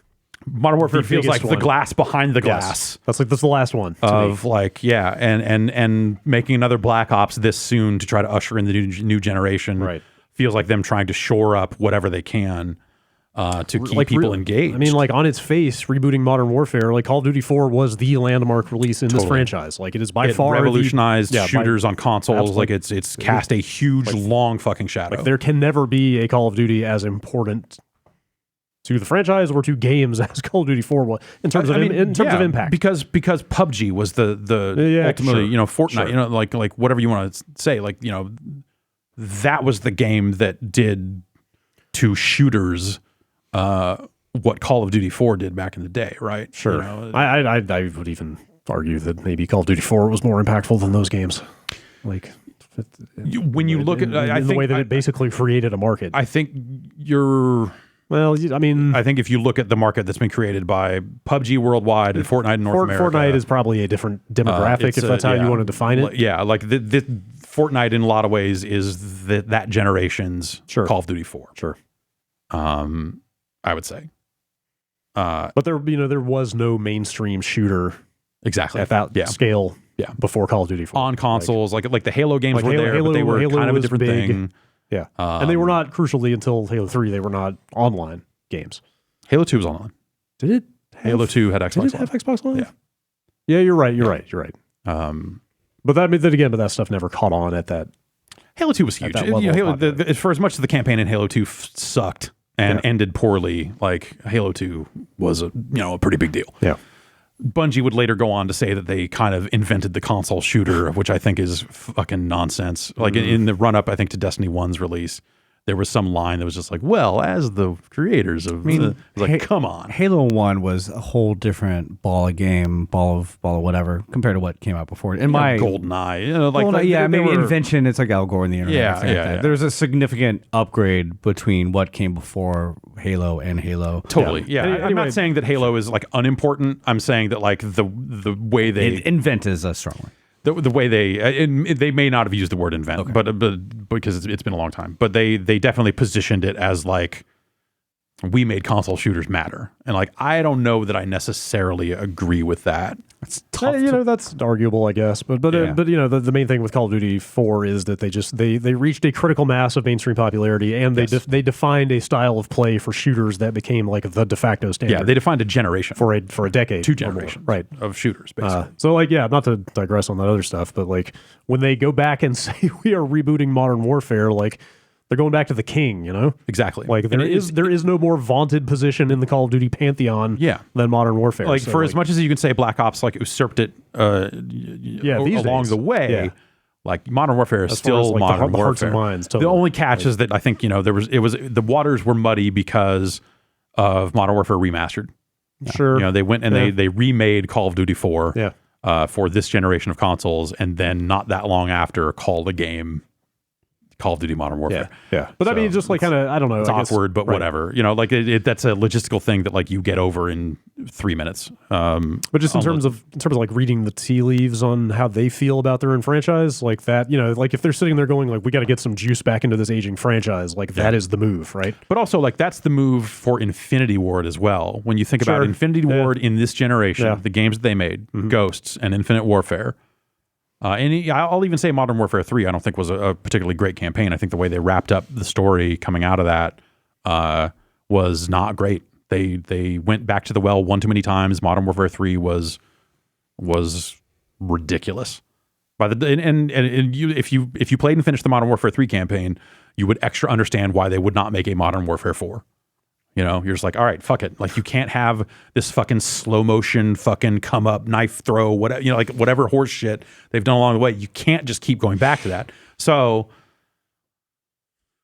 they go back to it, but they find like they find you know, they find a way to reframe that in a way that it is not the rehash that it seems like it could have been. And I think that this puts them in a strong position. I would like to see them make a follow-up to this game, which is not something I said about Ghosts or Infinite Warfare. So if nothing else, they have reestablished Infinity Ward as a player in the Call of Duty space. Of the three lead studios, which I don't even know if they think about it that way with all the names on these games these days, Raven and Sledgehammer's even on this one, you know, Beanox, whatever, High Moon, all of the teams, plus all the outsourcing, everything else. I don't know how they view it, but if you just take it as Infinity Ward, Treyarch, Sledgehammer, this puts Infinity Ward back in a really strong position that they can iterate on. But hopefully, like, they're done with the days of everyone doing their own iteration, right? In terms of like, oh, well, Black Ops feels totally different than last year's game did because a different team made it and they do their own thing. You know, like, hopefully, like, I would assume that all the Infinite Warfare, or all the this Modern Warfare tech just carries on and everyone just keeps using it because they did some really great work on the tech, notwithstanding how broken the co-op mode is. Like, that end of the technology does not hold up at all. We'll see. I mean, I collapsing under its own weight, whatever it is. I don't know what the issue is. It's fucked. Technical stuff can be fixed, I assume. But they'll patch it, and the funness of it. Do you think they'll tune it down? They can balance it. They can balance it, but also like they'll. I don't know. It's hard for me to imagine them getting that set of content into a place where it's like fun to do and do again. Sure. And presumably over the course of this year, you know, they're not selling a season pass. They were adding maps. They're talking all this stuff. So presumably they've got plans to build out that co-op mode as well. But they need to fix the foundation before they can do any of that, because right now it is fucked. Yeah. But I really like it. I really do like the game this year. And I'm in the middle of writing a review, but that game's a 4 out of 5. Like, it's really strong competitive multiplayer. It's a fun campaign that I think is problematic in spots, but still a good time in that fucking like brainless action movie sense. I want to play it, but I don't. The weird thing about Call of Duty games, historically, they never really go on sale for until like years later. And I mostly want to play the campaign, and like $60 feels like, especially now with all the games coming out. Right. Yeah. That's I'll play it next year. Yeah. It's weird. Battle.net just never really discount stuff. They do sales every once in a while, but you know, they sell like 6 games on that fucking thing. It's not Battle.net, it's Activision. Yeah, true enough. And that's the whole. But they're wrapped up. Even pre it being on Battle.net, like those games did not get discounted. You could always buy them used back in the 360 days. They have a catalog that they think has a level of prestige that allows them to get away with that. Nintendo style. Yes. I'd buy a bundle of Call of Duty just campaigns. Like, I haven't played one since Modern Warfare, I don't think. I think I skipped them all. But I always liked, I mean, the first 4 games had really, even Call of Duty 2 is, but my touch point really for the franchise. Like, Modern Warfare was great, but 2 had some indelible moments that just kind of stuck with you. See, I didn't play 2 until, because it was a 360 launch game. Yeah. And I played it there. And did not like it at all. It's rough. It's tough. You got that one mission where you're just giving a pack of ammo and no gun. Go run for him. Just go for it. Yeah. Call of Duty 2 multiplayer is still my favorite Call of Duty 2 Call of Duty multiplayer ever. Just you're picking up guns on the ground and then camping with your PPSH. Yeah. Super fun. Yeah, it's I think it's a sharp game this year, and I think that they've laid a really good foundation that I think will take them forward.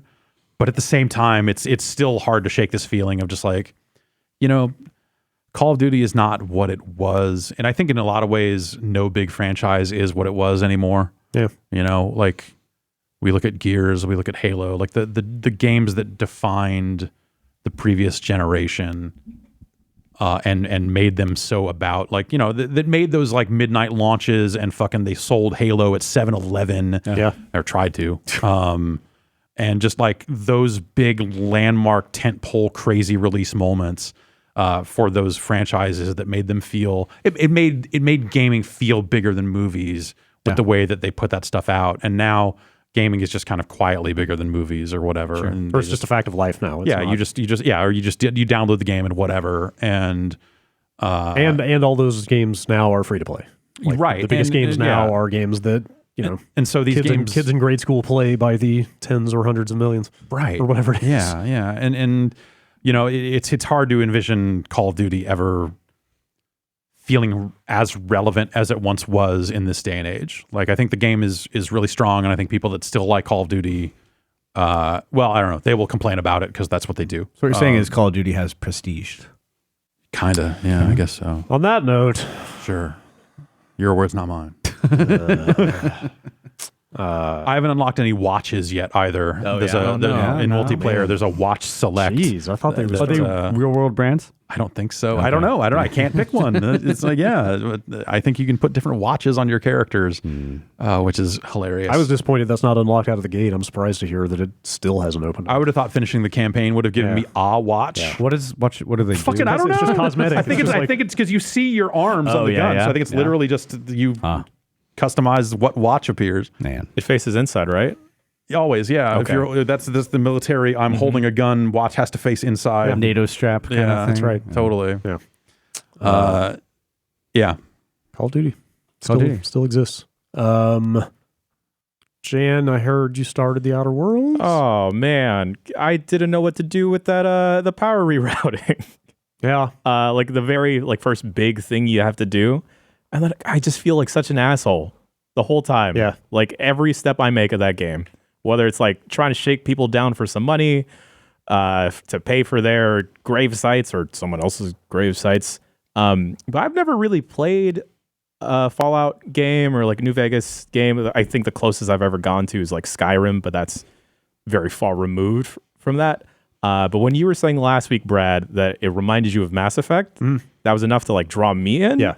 And I just really like the companions that you're getting, and that I just love talking to them. I wouldn't want to play that game without them. From where I'm at so far.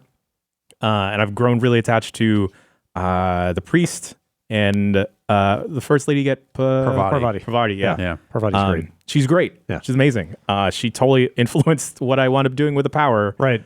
I did not let her influence. So it made it difficult, but I was like, yes. They'll figure it out. I ultimately did not either. Yeah. Like I still sided with the deserters, but she certainly like threw a wrench into your kind of moral mechanics. That's what Obsidian does, just make you make difficult choices that never ever feel really good in the end. And with a game like that scale, I don't often think about like replaying it and like what I'm going to do next time. But this is like the first time in a while that I'm like, okay, I'm making a mental checklist of like, I'm going to do this different. I'm going to do that different. I'm going to be really stupid next time. We went out of our way in the quick look we recorded to subvert the main plot line and found that that was completely accounted for. And like way deeper than it seemed like it would be initially. Like we basically flipped sides. Like we betrayed the people we were working for initially and for the bad guys, and like turned out there is apparently a whole other quest line that opens up. Yeah. Have they said when you side with them? Do the no kill, all kill walkthroughs? Or I don't know. Because that was always the weird thing about like Alpha Protocol. Somebody managed to get through with no kills, and it was a big. Somebody's like, we tried it, it worked, and sometimes it became like a big PR point somehow, like news. You can get through without killing anyone. And it was like everybody's like, I did this in a very, very weird way. Yeah. It's not really applicable to anything else, but for some reason, fans always latch onto the all talking, all shooting. Yeah. 2 ways ago. The biggest criticism I've seen about that game is just that it doesn't really do anything new. Like it's just kind of, they did that again. But like for me, I think that's fine because I would say that a game of that style that is functional. That's kind of where I'm at. A game is kind of new. Yeah. Like a game like that's written reasonably well and is reasonably bug free and just sort of works properly. Like is fine as of right now. Like, if you think about the various issues that games of that type have had over the last several years. I've seen people talk about some issues that they've run into. So it is not without issue, but I have not run into any problems. Is this a smaller scale compared to definitely. like a New Vegas or a Fallout 3? Well, those games all take place on one contiguous map that is utterly gigantic. Right. So this is different from that in that it's broken up into a bunch of small locations. And that's another place where the like Mass Effect KOTOR comparisons come in, is that it's a bunch of small locations on different planets. It's locked off until you unlock them, right? You can't like go freely between stories. They gate your access to immediately makes playtesting way easier. Yeah, Like, holy sure. shit. But you can unlock them in different orders depending on what you do. Okay. Yeah. So Well, that was it seems like sequence breaking or Yeah. like I bet testing the sequence of events and stuff like that and making sure that like NPC fucking 8002 accounts for the thing you did over here 10 hours ago. Yeah, when we did that video with Leonard Boyarsky a couple weeks ago, I think he said Tim Kaine, his co-director, I had played through it like 15 times prior to release, like toward the end of release, like in different orders to try to see how things work out for you have to do the weirdest shit because once a million people are going to try to. I want to walk right to Vegas and avoid all the what are they called, the big monster mutant things. It starts with C, Cervantes or Cazadores. Cervantes. People would try the weirdest shit and would get mad. They would get mad if it doesn't work the way you expect. But for something segmented like that, you have the ability to play test this one zone over and over again and make sure all that's self-contained. Yeah, probably was a lot easier. And then it's a matter of like, okay, what are the variables in this location that we need to export so other NPCs are aware of it? They're not going to find out everything about every little thing. I mean, Alpha Protocol was the same way, where a single game reactivity was really tough even with the hub system. And then you look at like something like apparently Dying Light 2 is going to try even more of this kind of stuff because Avalon just loves that stuff all around. They showed some really impressive stuff in that vein at E3. Good. Impressive, but I'm very skeptical of, especially Dying Light 2. I think. Like how deep will it actually go? Some of the promises I feel. How much of how will you see the diamond? Will you see it come back together? The biggest choice they highlighted. There's like drowning zones or like letting flood zones. Led to an entire new. You might not even get to the zone at all. Of the map of the city that became accessible that would not otherwise have been. I think they said that game, like a full playthrough, you'll only see about 50% of the content. That's the kind of claim that makes me feel really skeptical. I'm sure that they can quantify that kind of thing on the back end. I mean, like I would believe the same thing about Outer Worlds. Like when we unlocked those quests that you absolutely would not see if we hadn't made the choice we did.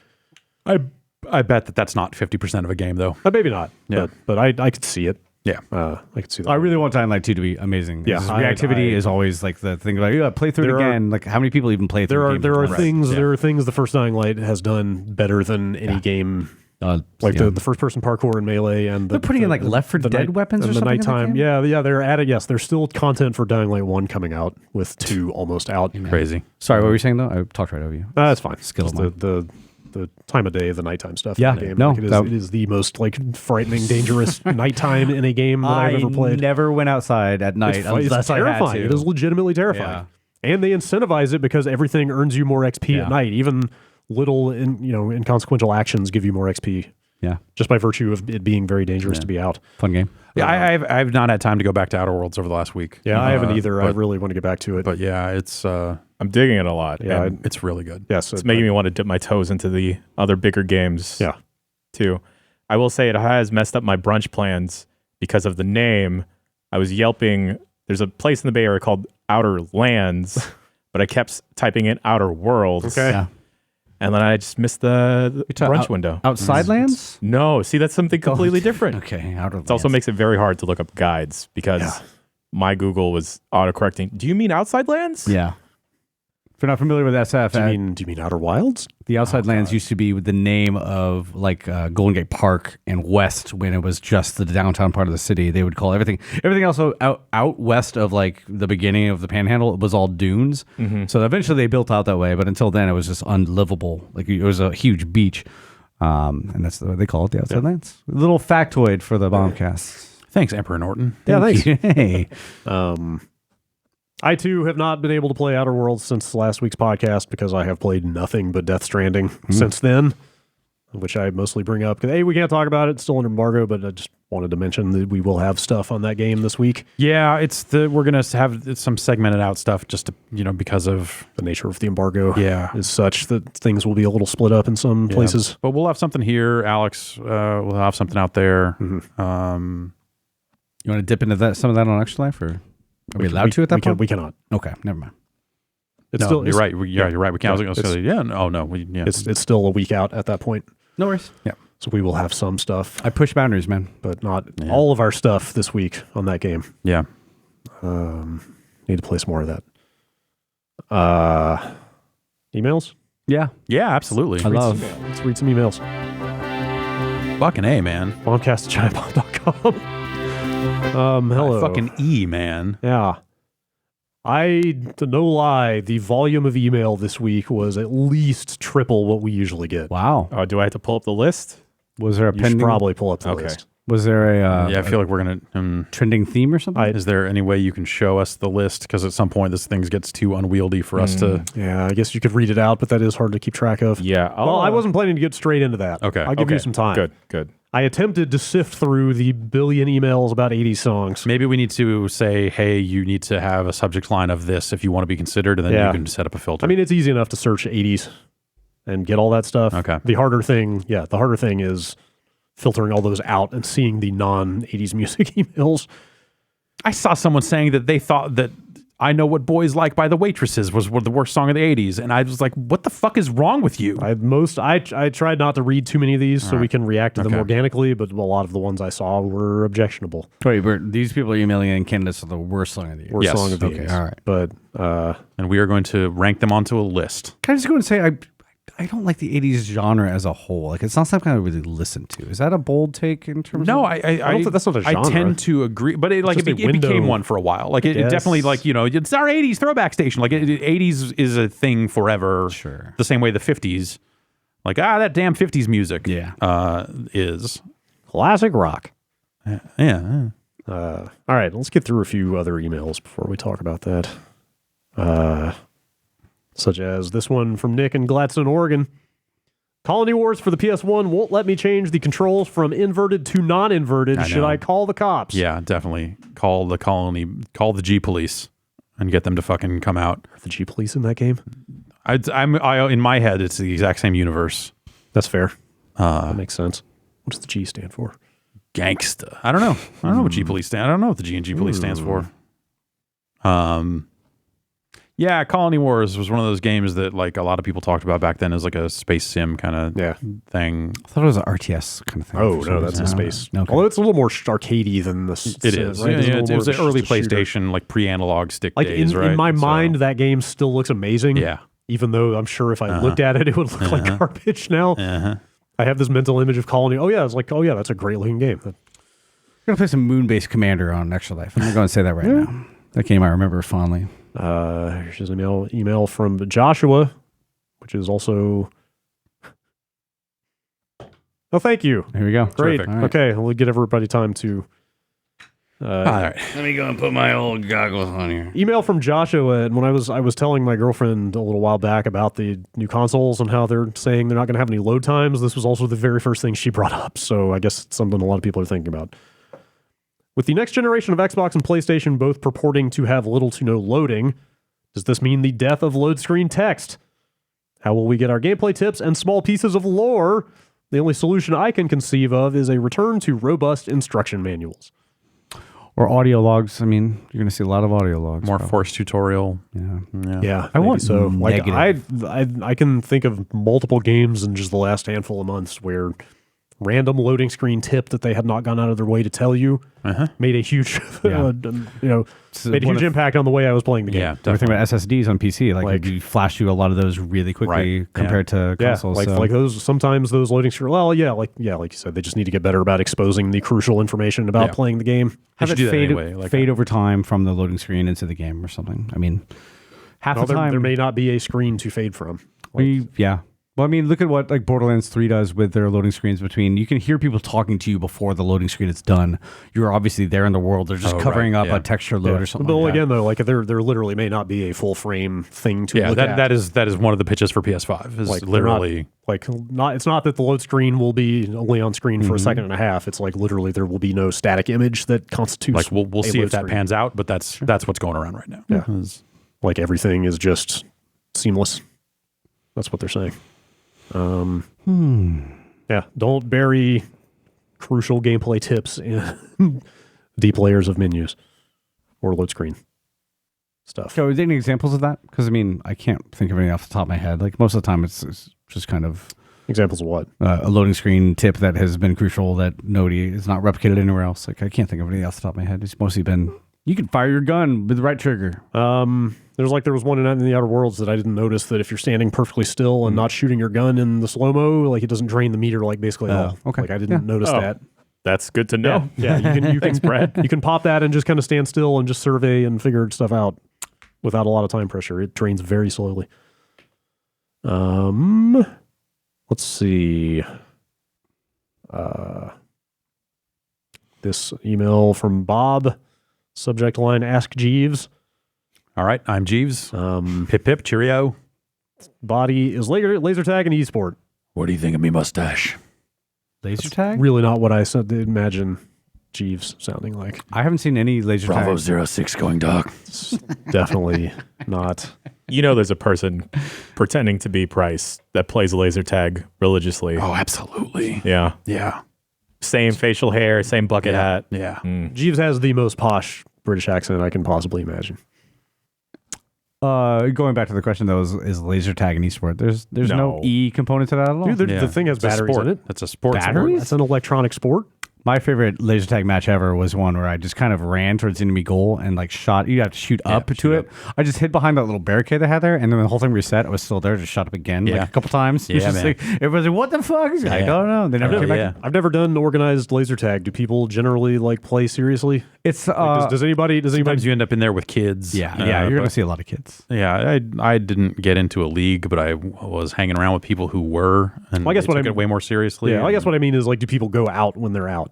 Like, What do you mean go out? No, well, no. So, you mean with just like the straight up the like running around the streets? I'm talking about going to Qzar. That's and what I paying mean. them $12. That's what I mean. When you're player, out, you just have to walk back to a charger and recharge. They like actually disable your gun when you. Yeah, exactly. And you are not supposed to run. Okay. They will tell you that for. That's what I meant. If people like obeyed the honor system, Or they will about create playing. like a respawn timer okay. or something like that. But the gun literally does not fire. So that's how they enforce it. Yeah. Never seen anybody serious about that. As the one time I went to paintball with Dave Snyder, that was some nerds versus jocks-esque gameplay. It was very serious people versus everybody else wearing garbage bags. My first fucking hoo-ah shit. My first paintball experience was also involving some people who were extremely serious about paintball. It's like getting a Friday Night Magic or any passion. You're gonna have Magic or D&D. There's gonna be some people who take it way too fucking seriously and scare off the noobs. And I felt like paintball was that entirely for me. Laser tag is a bunch of kids. I feel like that has kind of ruined me on all paintball. Oh yeah. You remember when we went out to Kent's place? There was the Whiskey Media Christmas thing where everyone went out and played paintball. I think I skipped that. Okay. Yeah. I'm pretty sure I skipped that. It's like, cold, wet paintball. That's it's gonna hurt a lot and you'll be miserable. There was a mound of dirt and they wanted everyone to run up it.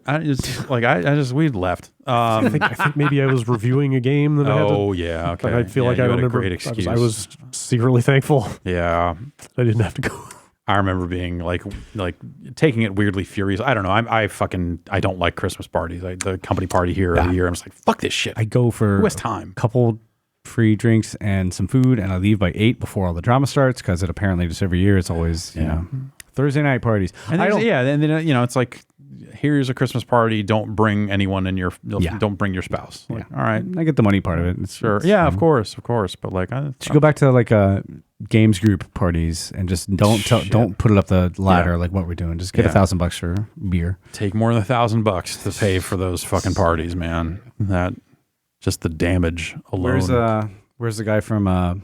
Who's the guy who showed up in a video one time? The guy who was on E Network.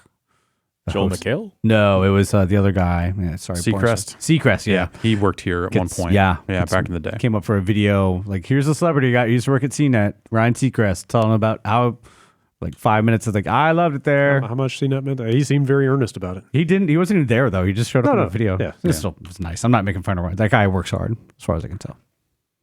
Seacrest out indeed. That's right. Email from Carl. Hey, Jeff, do you still have the Crazy in Love ringtone on your phone? Is it frowned upon in modern society to rock a sweet custom ringtone, or is it cool? The stock iPhone ringtone is hot garbage. I would rather have Darude Sandstorm than that mess. I have a bunch of custom ringtones, but like my phone's never, like the volume is never on. So D&D you don't hear anyone's ringtone anymore because... Right. The only people who call me are people I don't want to talk to. Yeah. And so... Like you feel it vibrate and then look at it and go, what? And then put it back in your pocket. Yeah. I haven't heard a ringtone in a long time. Yeah. But yes, I don't have Crazy in Love. You know, that I had to buy that on my T-Mobile Sidekick out of their ringtone store. Sideload the Crazy Frog. Yeah. I heard Darude was playing at 1185 Folsom, like the big club that's shutting down. Okay. And I sent it out as a joke to my friends, like, hey, we should go. Sandstorm, blah, blah, blah. And one of my friends who is big into, that EDM scene or whatever said, yeah, I went one time. He did nothing but tease Sandstorm for the entire 2.5-hour set. In the end, he finally played it. But who's doing that? Checks out. Beep, beep, beep, beep, beep. And then he'd just go into something else entirely. Here's my new shit. You don't get it till the very end. Like, hey, I'm not going to pay $50 to go see 2.5 hours. I mean, maybe he's a very talented DJ. I will never know because all I've ever heard is Sandstorm. I feel like don't go see bands or acts where you only like one song. Yeah. Like that's because that's all of it, right? Or when they release a new album that you haven't listened to. Yes, yeah. That is always the most frustrating part. Like I know I want to be familiar with the music, and they're always going to play some new stuff. But if it's a whole album I've never heard before, like it always feels like tour and support. I guess there's touring seasons like October to like September to December. You want to get in there, but still, it's been some frustrating concerts. Like, yeah, I can barely hear you. I have no idea what the song is, and that's like that for an hour. So. Yeah. Thank you for my tangent on concerts. Email from Andrew about the Outer Worlds. I'm playing on the Xbox One X and feeling like they shipped the menu text from the PC on this thing. Oh, I get it if ports are easier these days, but come on, he doesn't really spell out too big or too small. I mean, too small. Very small. I meant to mention that last week. I've seen other sites, other outlets also. Is there any writing HUD stories? No. HUD resizing stuff? It is the most painfully, specifically like item descriptions, which is where a lot of the comedy writing is. right, yeah. A lot of some of the item descriptions are fairly amusing. Yeah. Or like It is the they'll smallest- alter your stats too. Yeah. But Yeah. Some is worse than others. Like a lot of the text is way too small, but those item descriptions are both way too small, and the contrast is like non-existent. Like brown text on a brownish background. Yeah. Like some of that stuff is borderline illegible. They probably need a pass on that.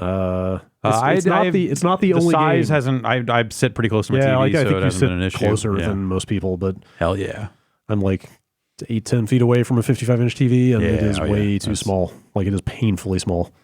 And I don't feel like it's the only game that's been guilty of that recently. Oh, when 360 launched, it was the major. Yeah, most like of those things. I wonder if it's something about the 4K transition. I don't know. Could be. Possibly. Most competent PC games now have like HUD resizable. Because the HD transition around the 360 launch, I remember, is super tough. I believe what was behind the font size issues there.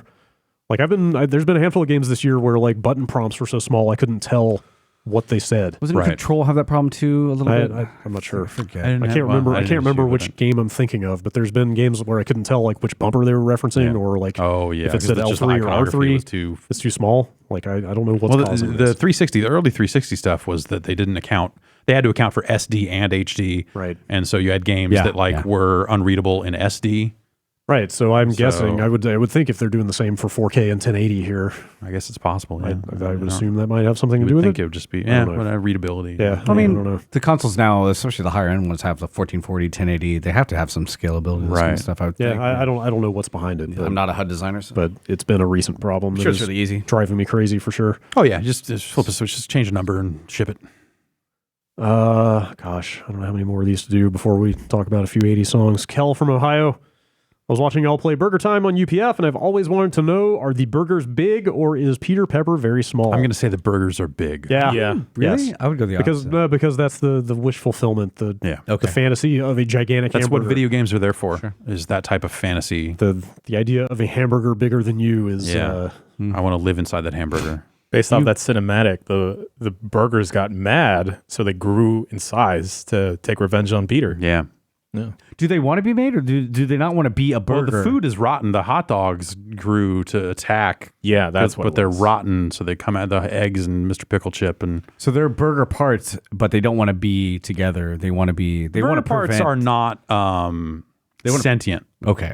I thought this only the sounded enemies like, are sentient. Right. So all right. It's the hot dog that the grows. hot dog. Yeah, the hot dog wants to be eaten instead of a hamburger, so he's going to prevent you from making a hamburger. The story in the latest Burger Time Party seems to imply that the enemies are rotten food. Oh, it's not just a hot dog. So intrinsically evil. Yeah, exactly. Okay.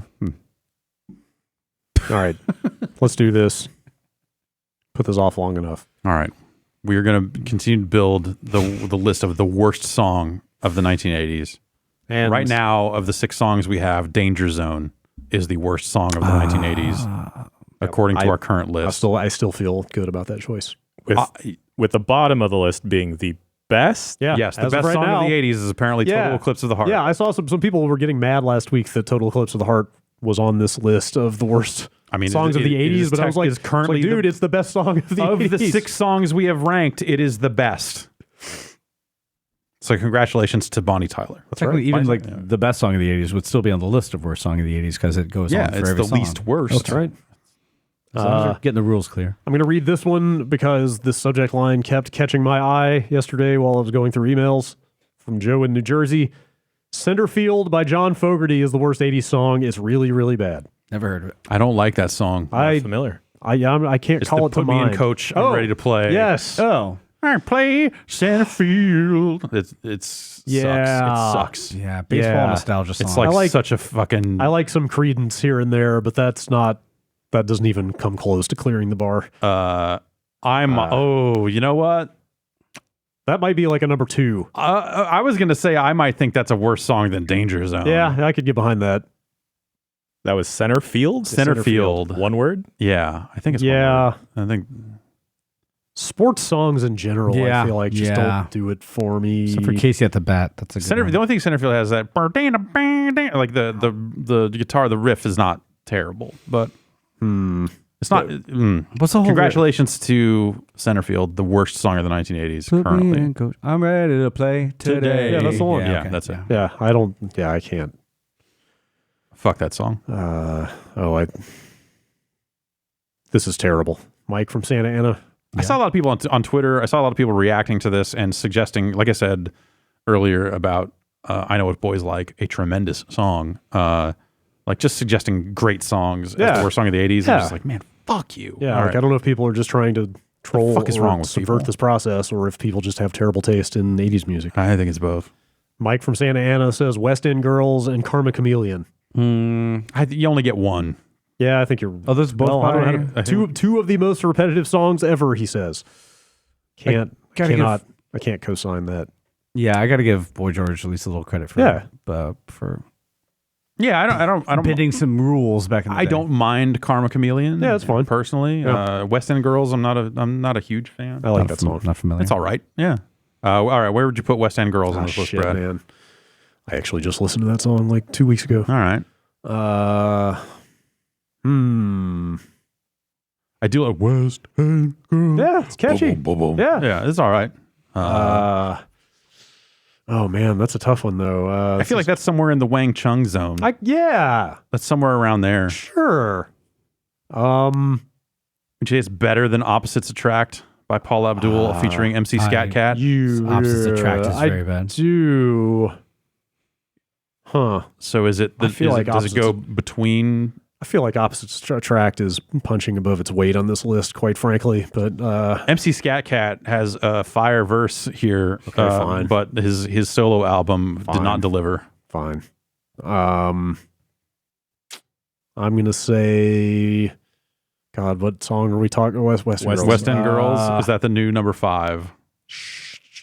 Sure. It is better than Everybody Have Fun Tonight, but not as good as Opposites. Okay. Oh, Yeah, Jan, 6. you're all Oh, right. I don't have no idea what this song is. 6 feels Okay, like a you're saying it's better, or we could say it's better than Opposites Attract. That's Brad? That seemed to be what you were saying. Yes. Okay, so put it below Opposites Attract. Oh, shit. But I don't know if it's as good. But is it? Holiday Road is a really good song, though. I don't know if it's as good as Everybody Have Fun Tonight, which maybe makes me think that song is being underrated It's here. the Sonic the Fighters of this situation here. It's such a positive message, man. Should we just split the have difference? fun tonight? I do like the video. All right, fine. Put it at number 5. Okay. 5. Sure. I think it's better than Opposite Track, but whatever. We can always re-science the list okay. in a special episode That's 2 years from fine. now. Okay, sure. Gosh. Trust me, I'm a scientist. Trying to pick one out of a hat here. There's a bunch. I don't know any of the songs we've listed off today. Great.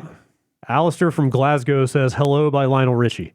Hello, Hello, it's me. No, I don't like that song. I don't care about it I don't, either way. It did make a great vine. The song's okay. There was a great vine. Sure. You've seen the little doggy vine?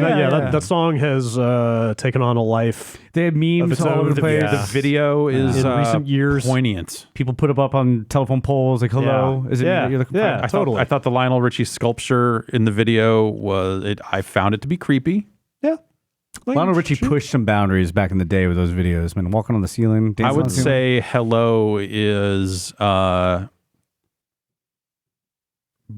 probably right below Danger Zone.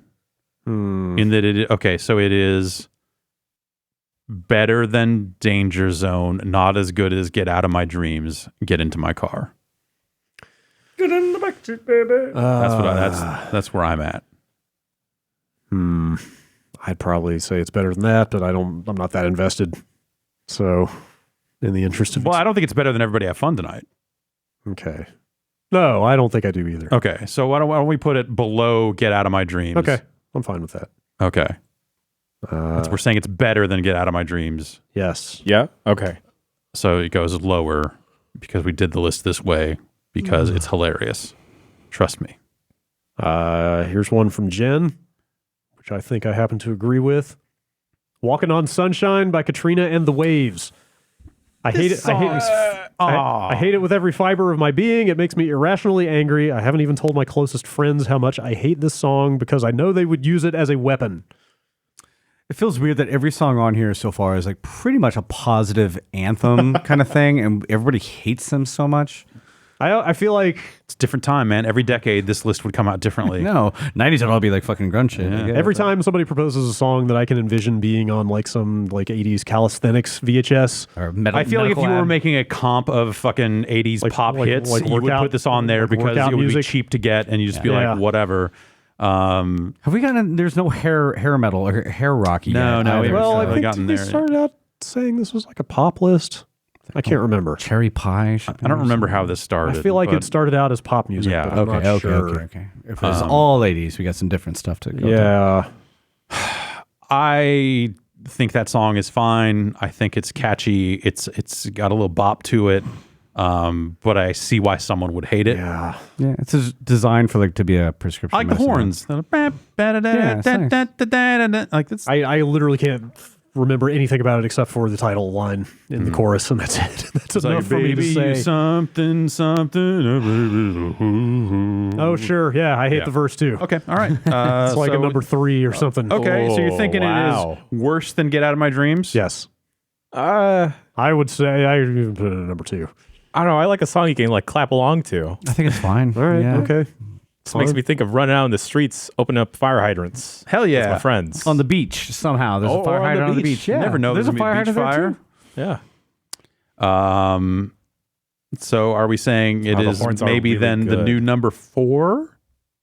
Okay. I'll compromise with that. Yeah? Yeah. All right. Okay, so it is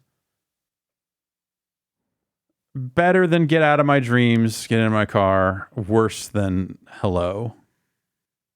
I feel I may have come around on Get Out of My Dreams since last week, but It's a hell of a song. let's not mess with this. At this point. It's got that key change. Let's get through at least a couple more. Mike sends in The Locomotion by Kylie Minogue. This is a great song. Always. It's a great song. I will take no great song. impugning of Kylie Minogue in this podcast, sir. I think that goes to like new number 10. Yeah, that's man, what I'm I- thinking. yeah, That's yeah. like, I would take could Locomotion over Holiday Road. Yeah. I could not disagree more with all of this, but I'm clearly outnumbered here. So fine. Do what you must. Chugga motion like a railroad train now. Oh, man, come on. Now people are writing in about 80 songs without even proposing a song. This is just, you can't do that. Yeah. We aren't here to discourse about this stuff with you. Just suggest the song and we'll rank it. Matt, Turning Japanese by The Vapors. Awful. Yeah, God that's awful. bad. Yeah. I can't even remember. Turning I think Japanese. I think I'm turning Oh, God, Japanese. yeah, I really okay. think so. Yes, sure. Yes, that's easily. I think that's my fucking Walking on Sunshine Really? in some Okay, ways. I'm yeah? just like, You like it more than... No, that it's like, there's some, it's kind of brutal. Yeah, it's real rough. I could go. I know that song better than... I think the song itself, I think the repetitive of the vocals is not great.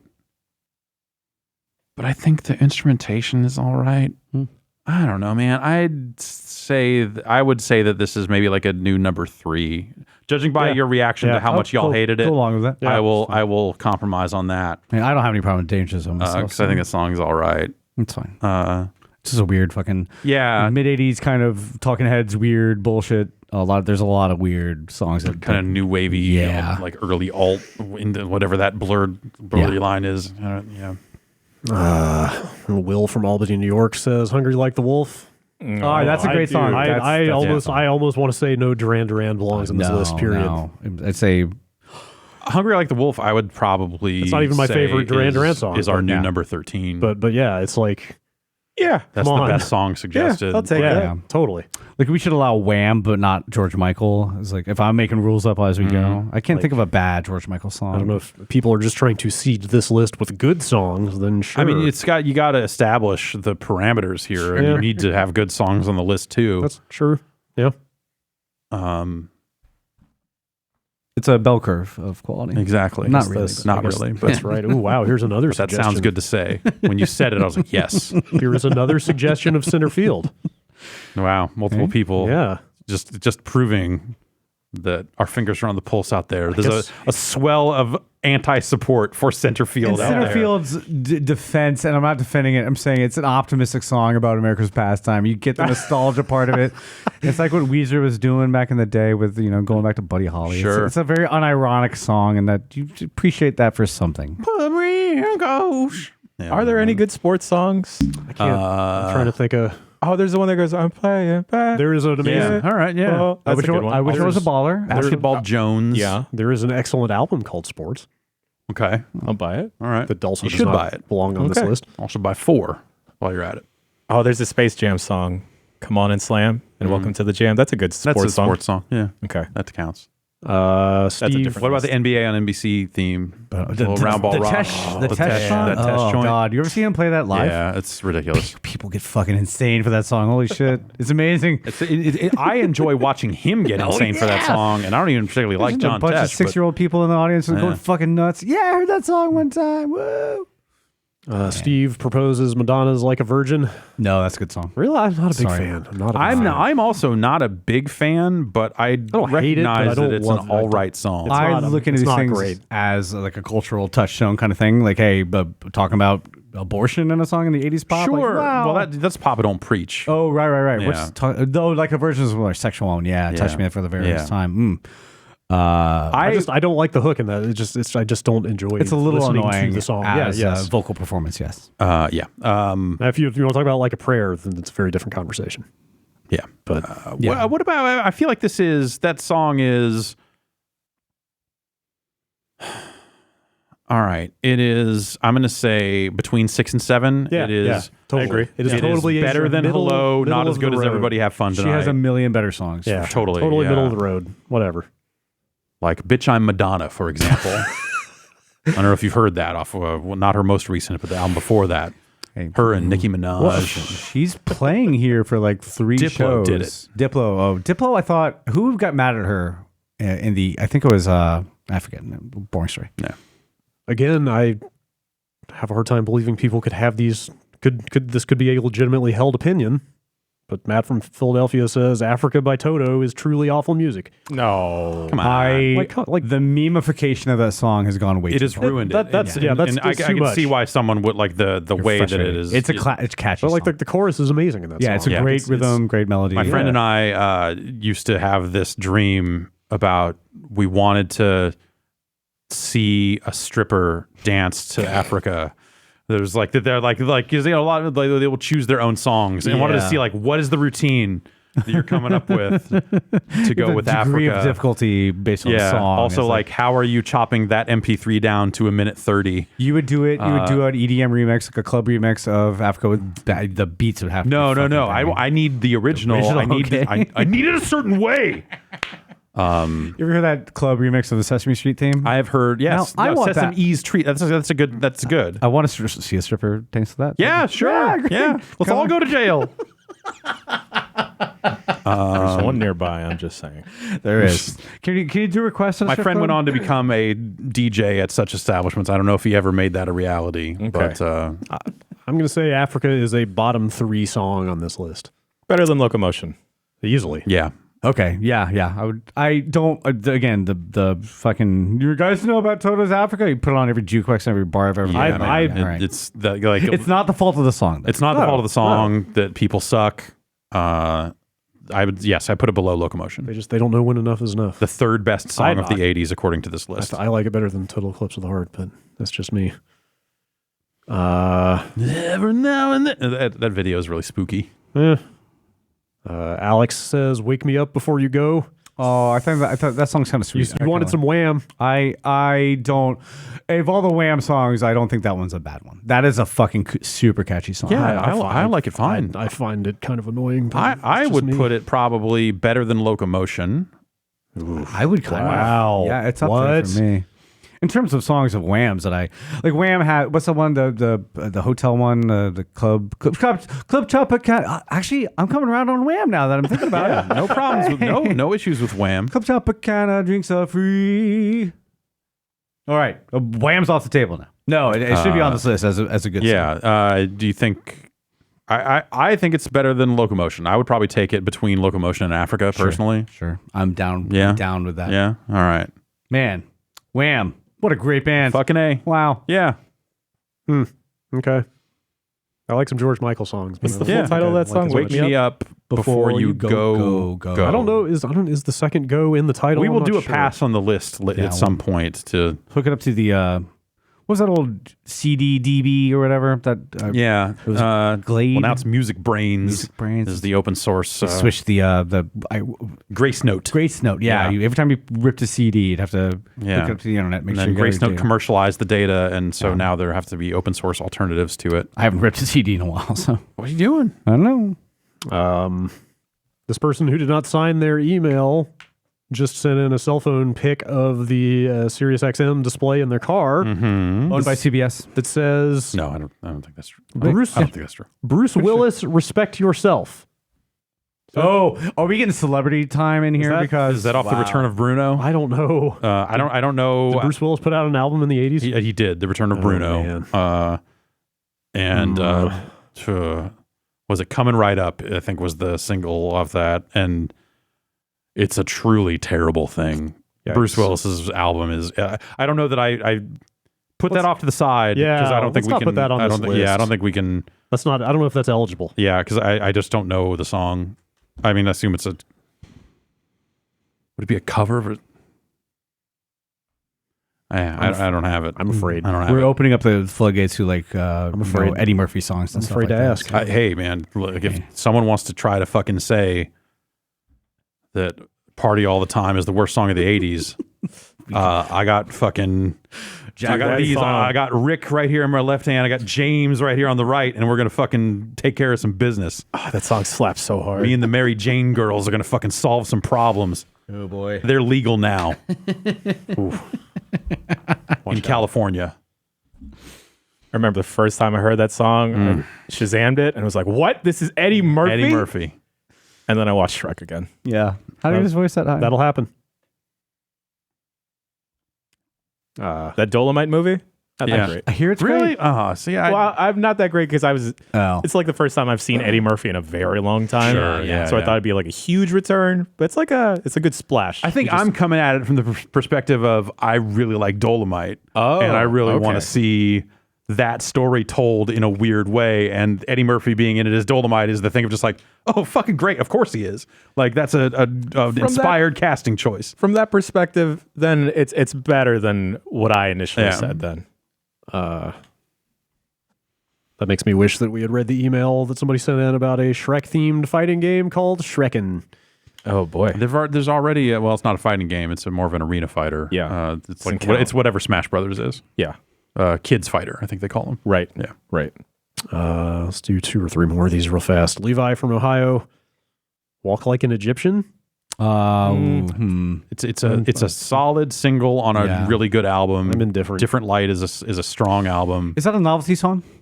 I think it's a little gimmicky to me. Yeah. Gimmicky, yeah. Not a classic like holiday novelty song, but but it's a decent video. Yeah. The way those fucking drums hit near the end. What would you say to it being between Opposites Attract and Holiday Road? It is better than Opposites Attract. Yeah. Goes Holiday Road. Yeah, as a song, yes, it is. Yeah. Man. Manic Monday is a better song. Yeah. I would take the Bangles doing Going Down to Liverpool. How do we? As my favorite Bangles song. Yeah. How do we feel about songs authored by Prince? I feel they actually Prince songs. Wait, we talk. That doesn't matter. We're not ranking by artist. Yeah, no. It's Prince has the never done performance has come up multiple times here, so I think if it depends on the context. You'll have to tell me what it is before we can have this conversation. Yeah. Crap. I lost the one I was about to read. God, there is a third center field. Feeling pretty good about our list. Wow. We should do some X marks by it or something. Just really reinforce. Drive it home. Yeah. Center field XXX is a different thing, Jan.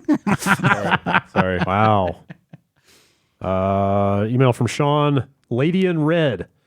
I kind of have a sentimental streak for that song for some reason. It is mopey and dopey as its appearance in TV Carnage as a little kid is singing it is pretty amazing, but fuck that song.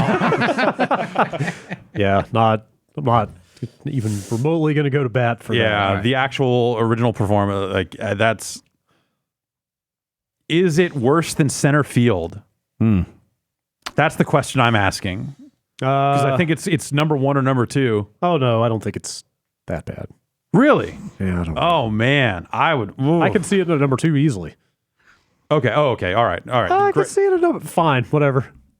Oh, but center field, we've gotten so many people writing in. You're saying you're saying number two, like it is not as bad as Center Field. I could see that. No, I could see it at number one, honestly. Sure. Okay. Yeah. I like what I like about this list, no matter where we are on it, is the lack of irony and just everything's pretty much sincere. That's the only way to do awards and rankings, man. You just got to power through. It's fine. You got to take yourself as seriously as possible. It's the only way this works. And also know that the end result is meaningless. It's the only way this works. All right. Two more, let's say. Two more, and then we'll be at an even 20. All right. Dan in Houston. Man, don't worry, be happy. That feels mean.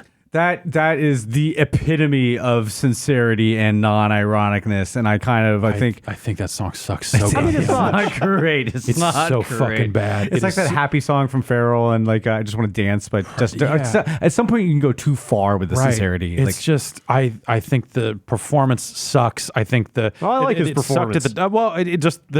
The song itself is terrible. At the time it came out, it was terrible. It's only gotten worse with age. You ever hear a song and you just know that guy punched his ticket for casino performances for the next 30 years? Yeah, right. Bobby McFerrin seems like he's have a happy life. Seems like a nice guy. Very I'm nice sure. dude. I have nothing. I have nothing. I don't want to say anything bad about Bobby McFerrin. I don't know the dude. It's weird. I don't love the song, but I don't want to rank it poorly because it's just pleasant. Yeah. Well, the one thing I would say is I think Lady in Red is worse. Oh yeah, for sure. So this is I would rather listen to Danger Zone.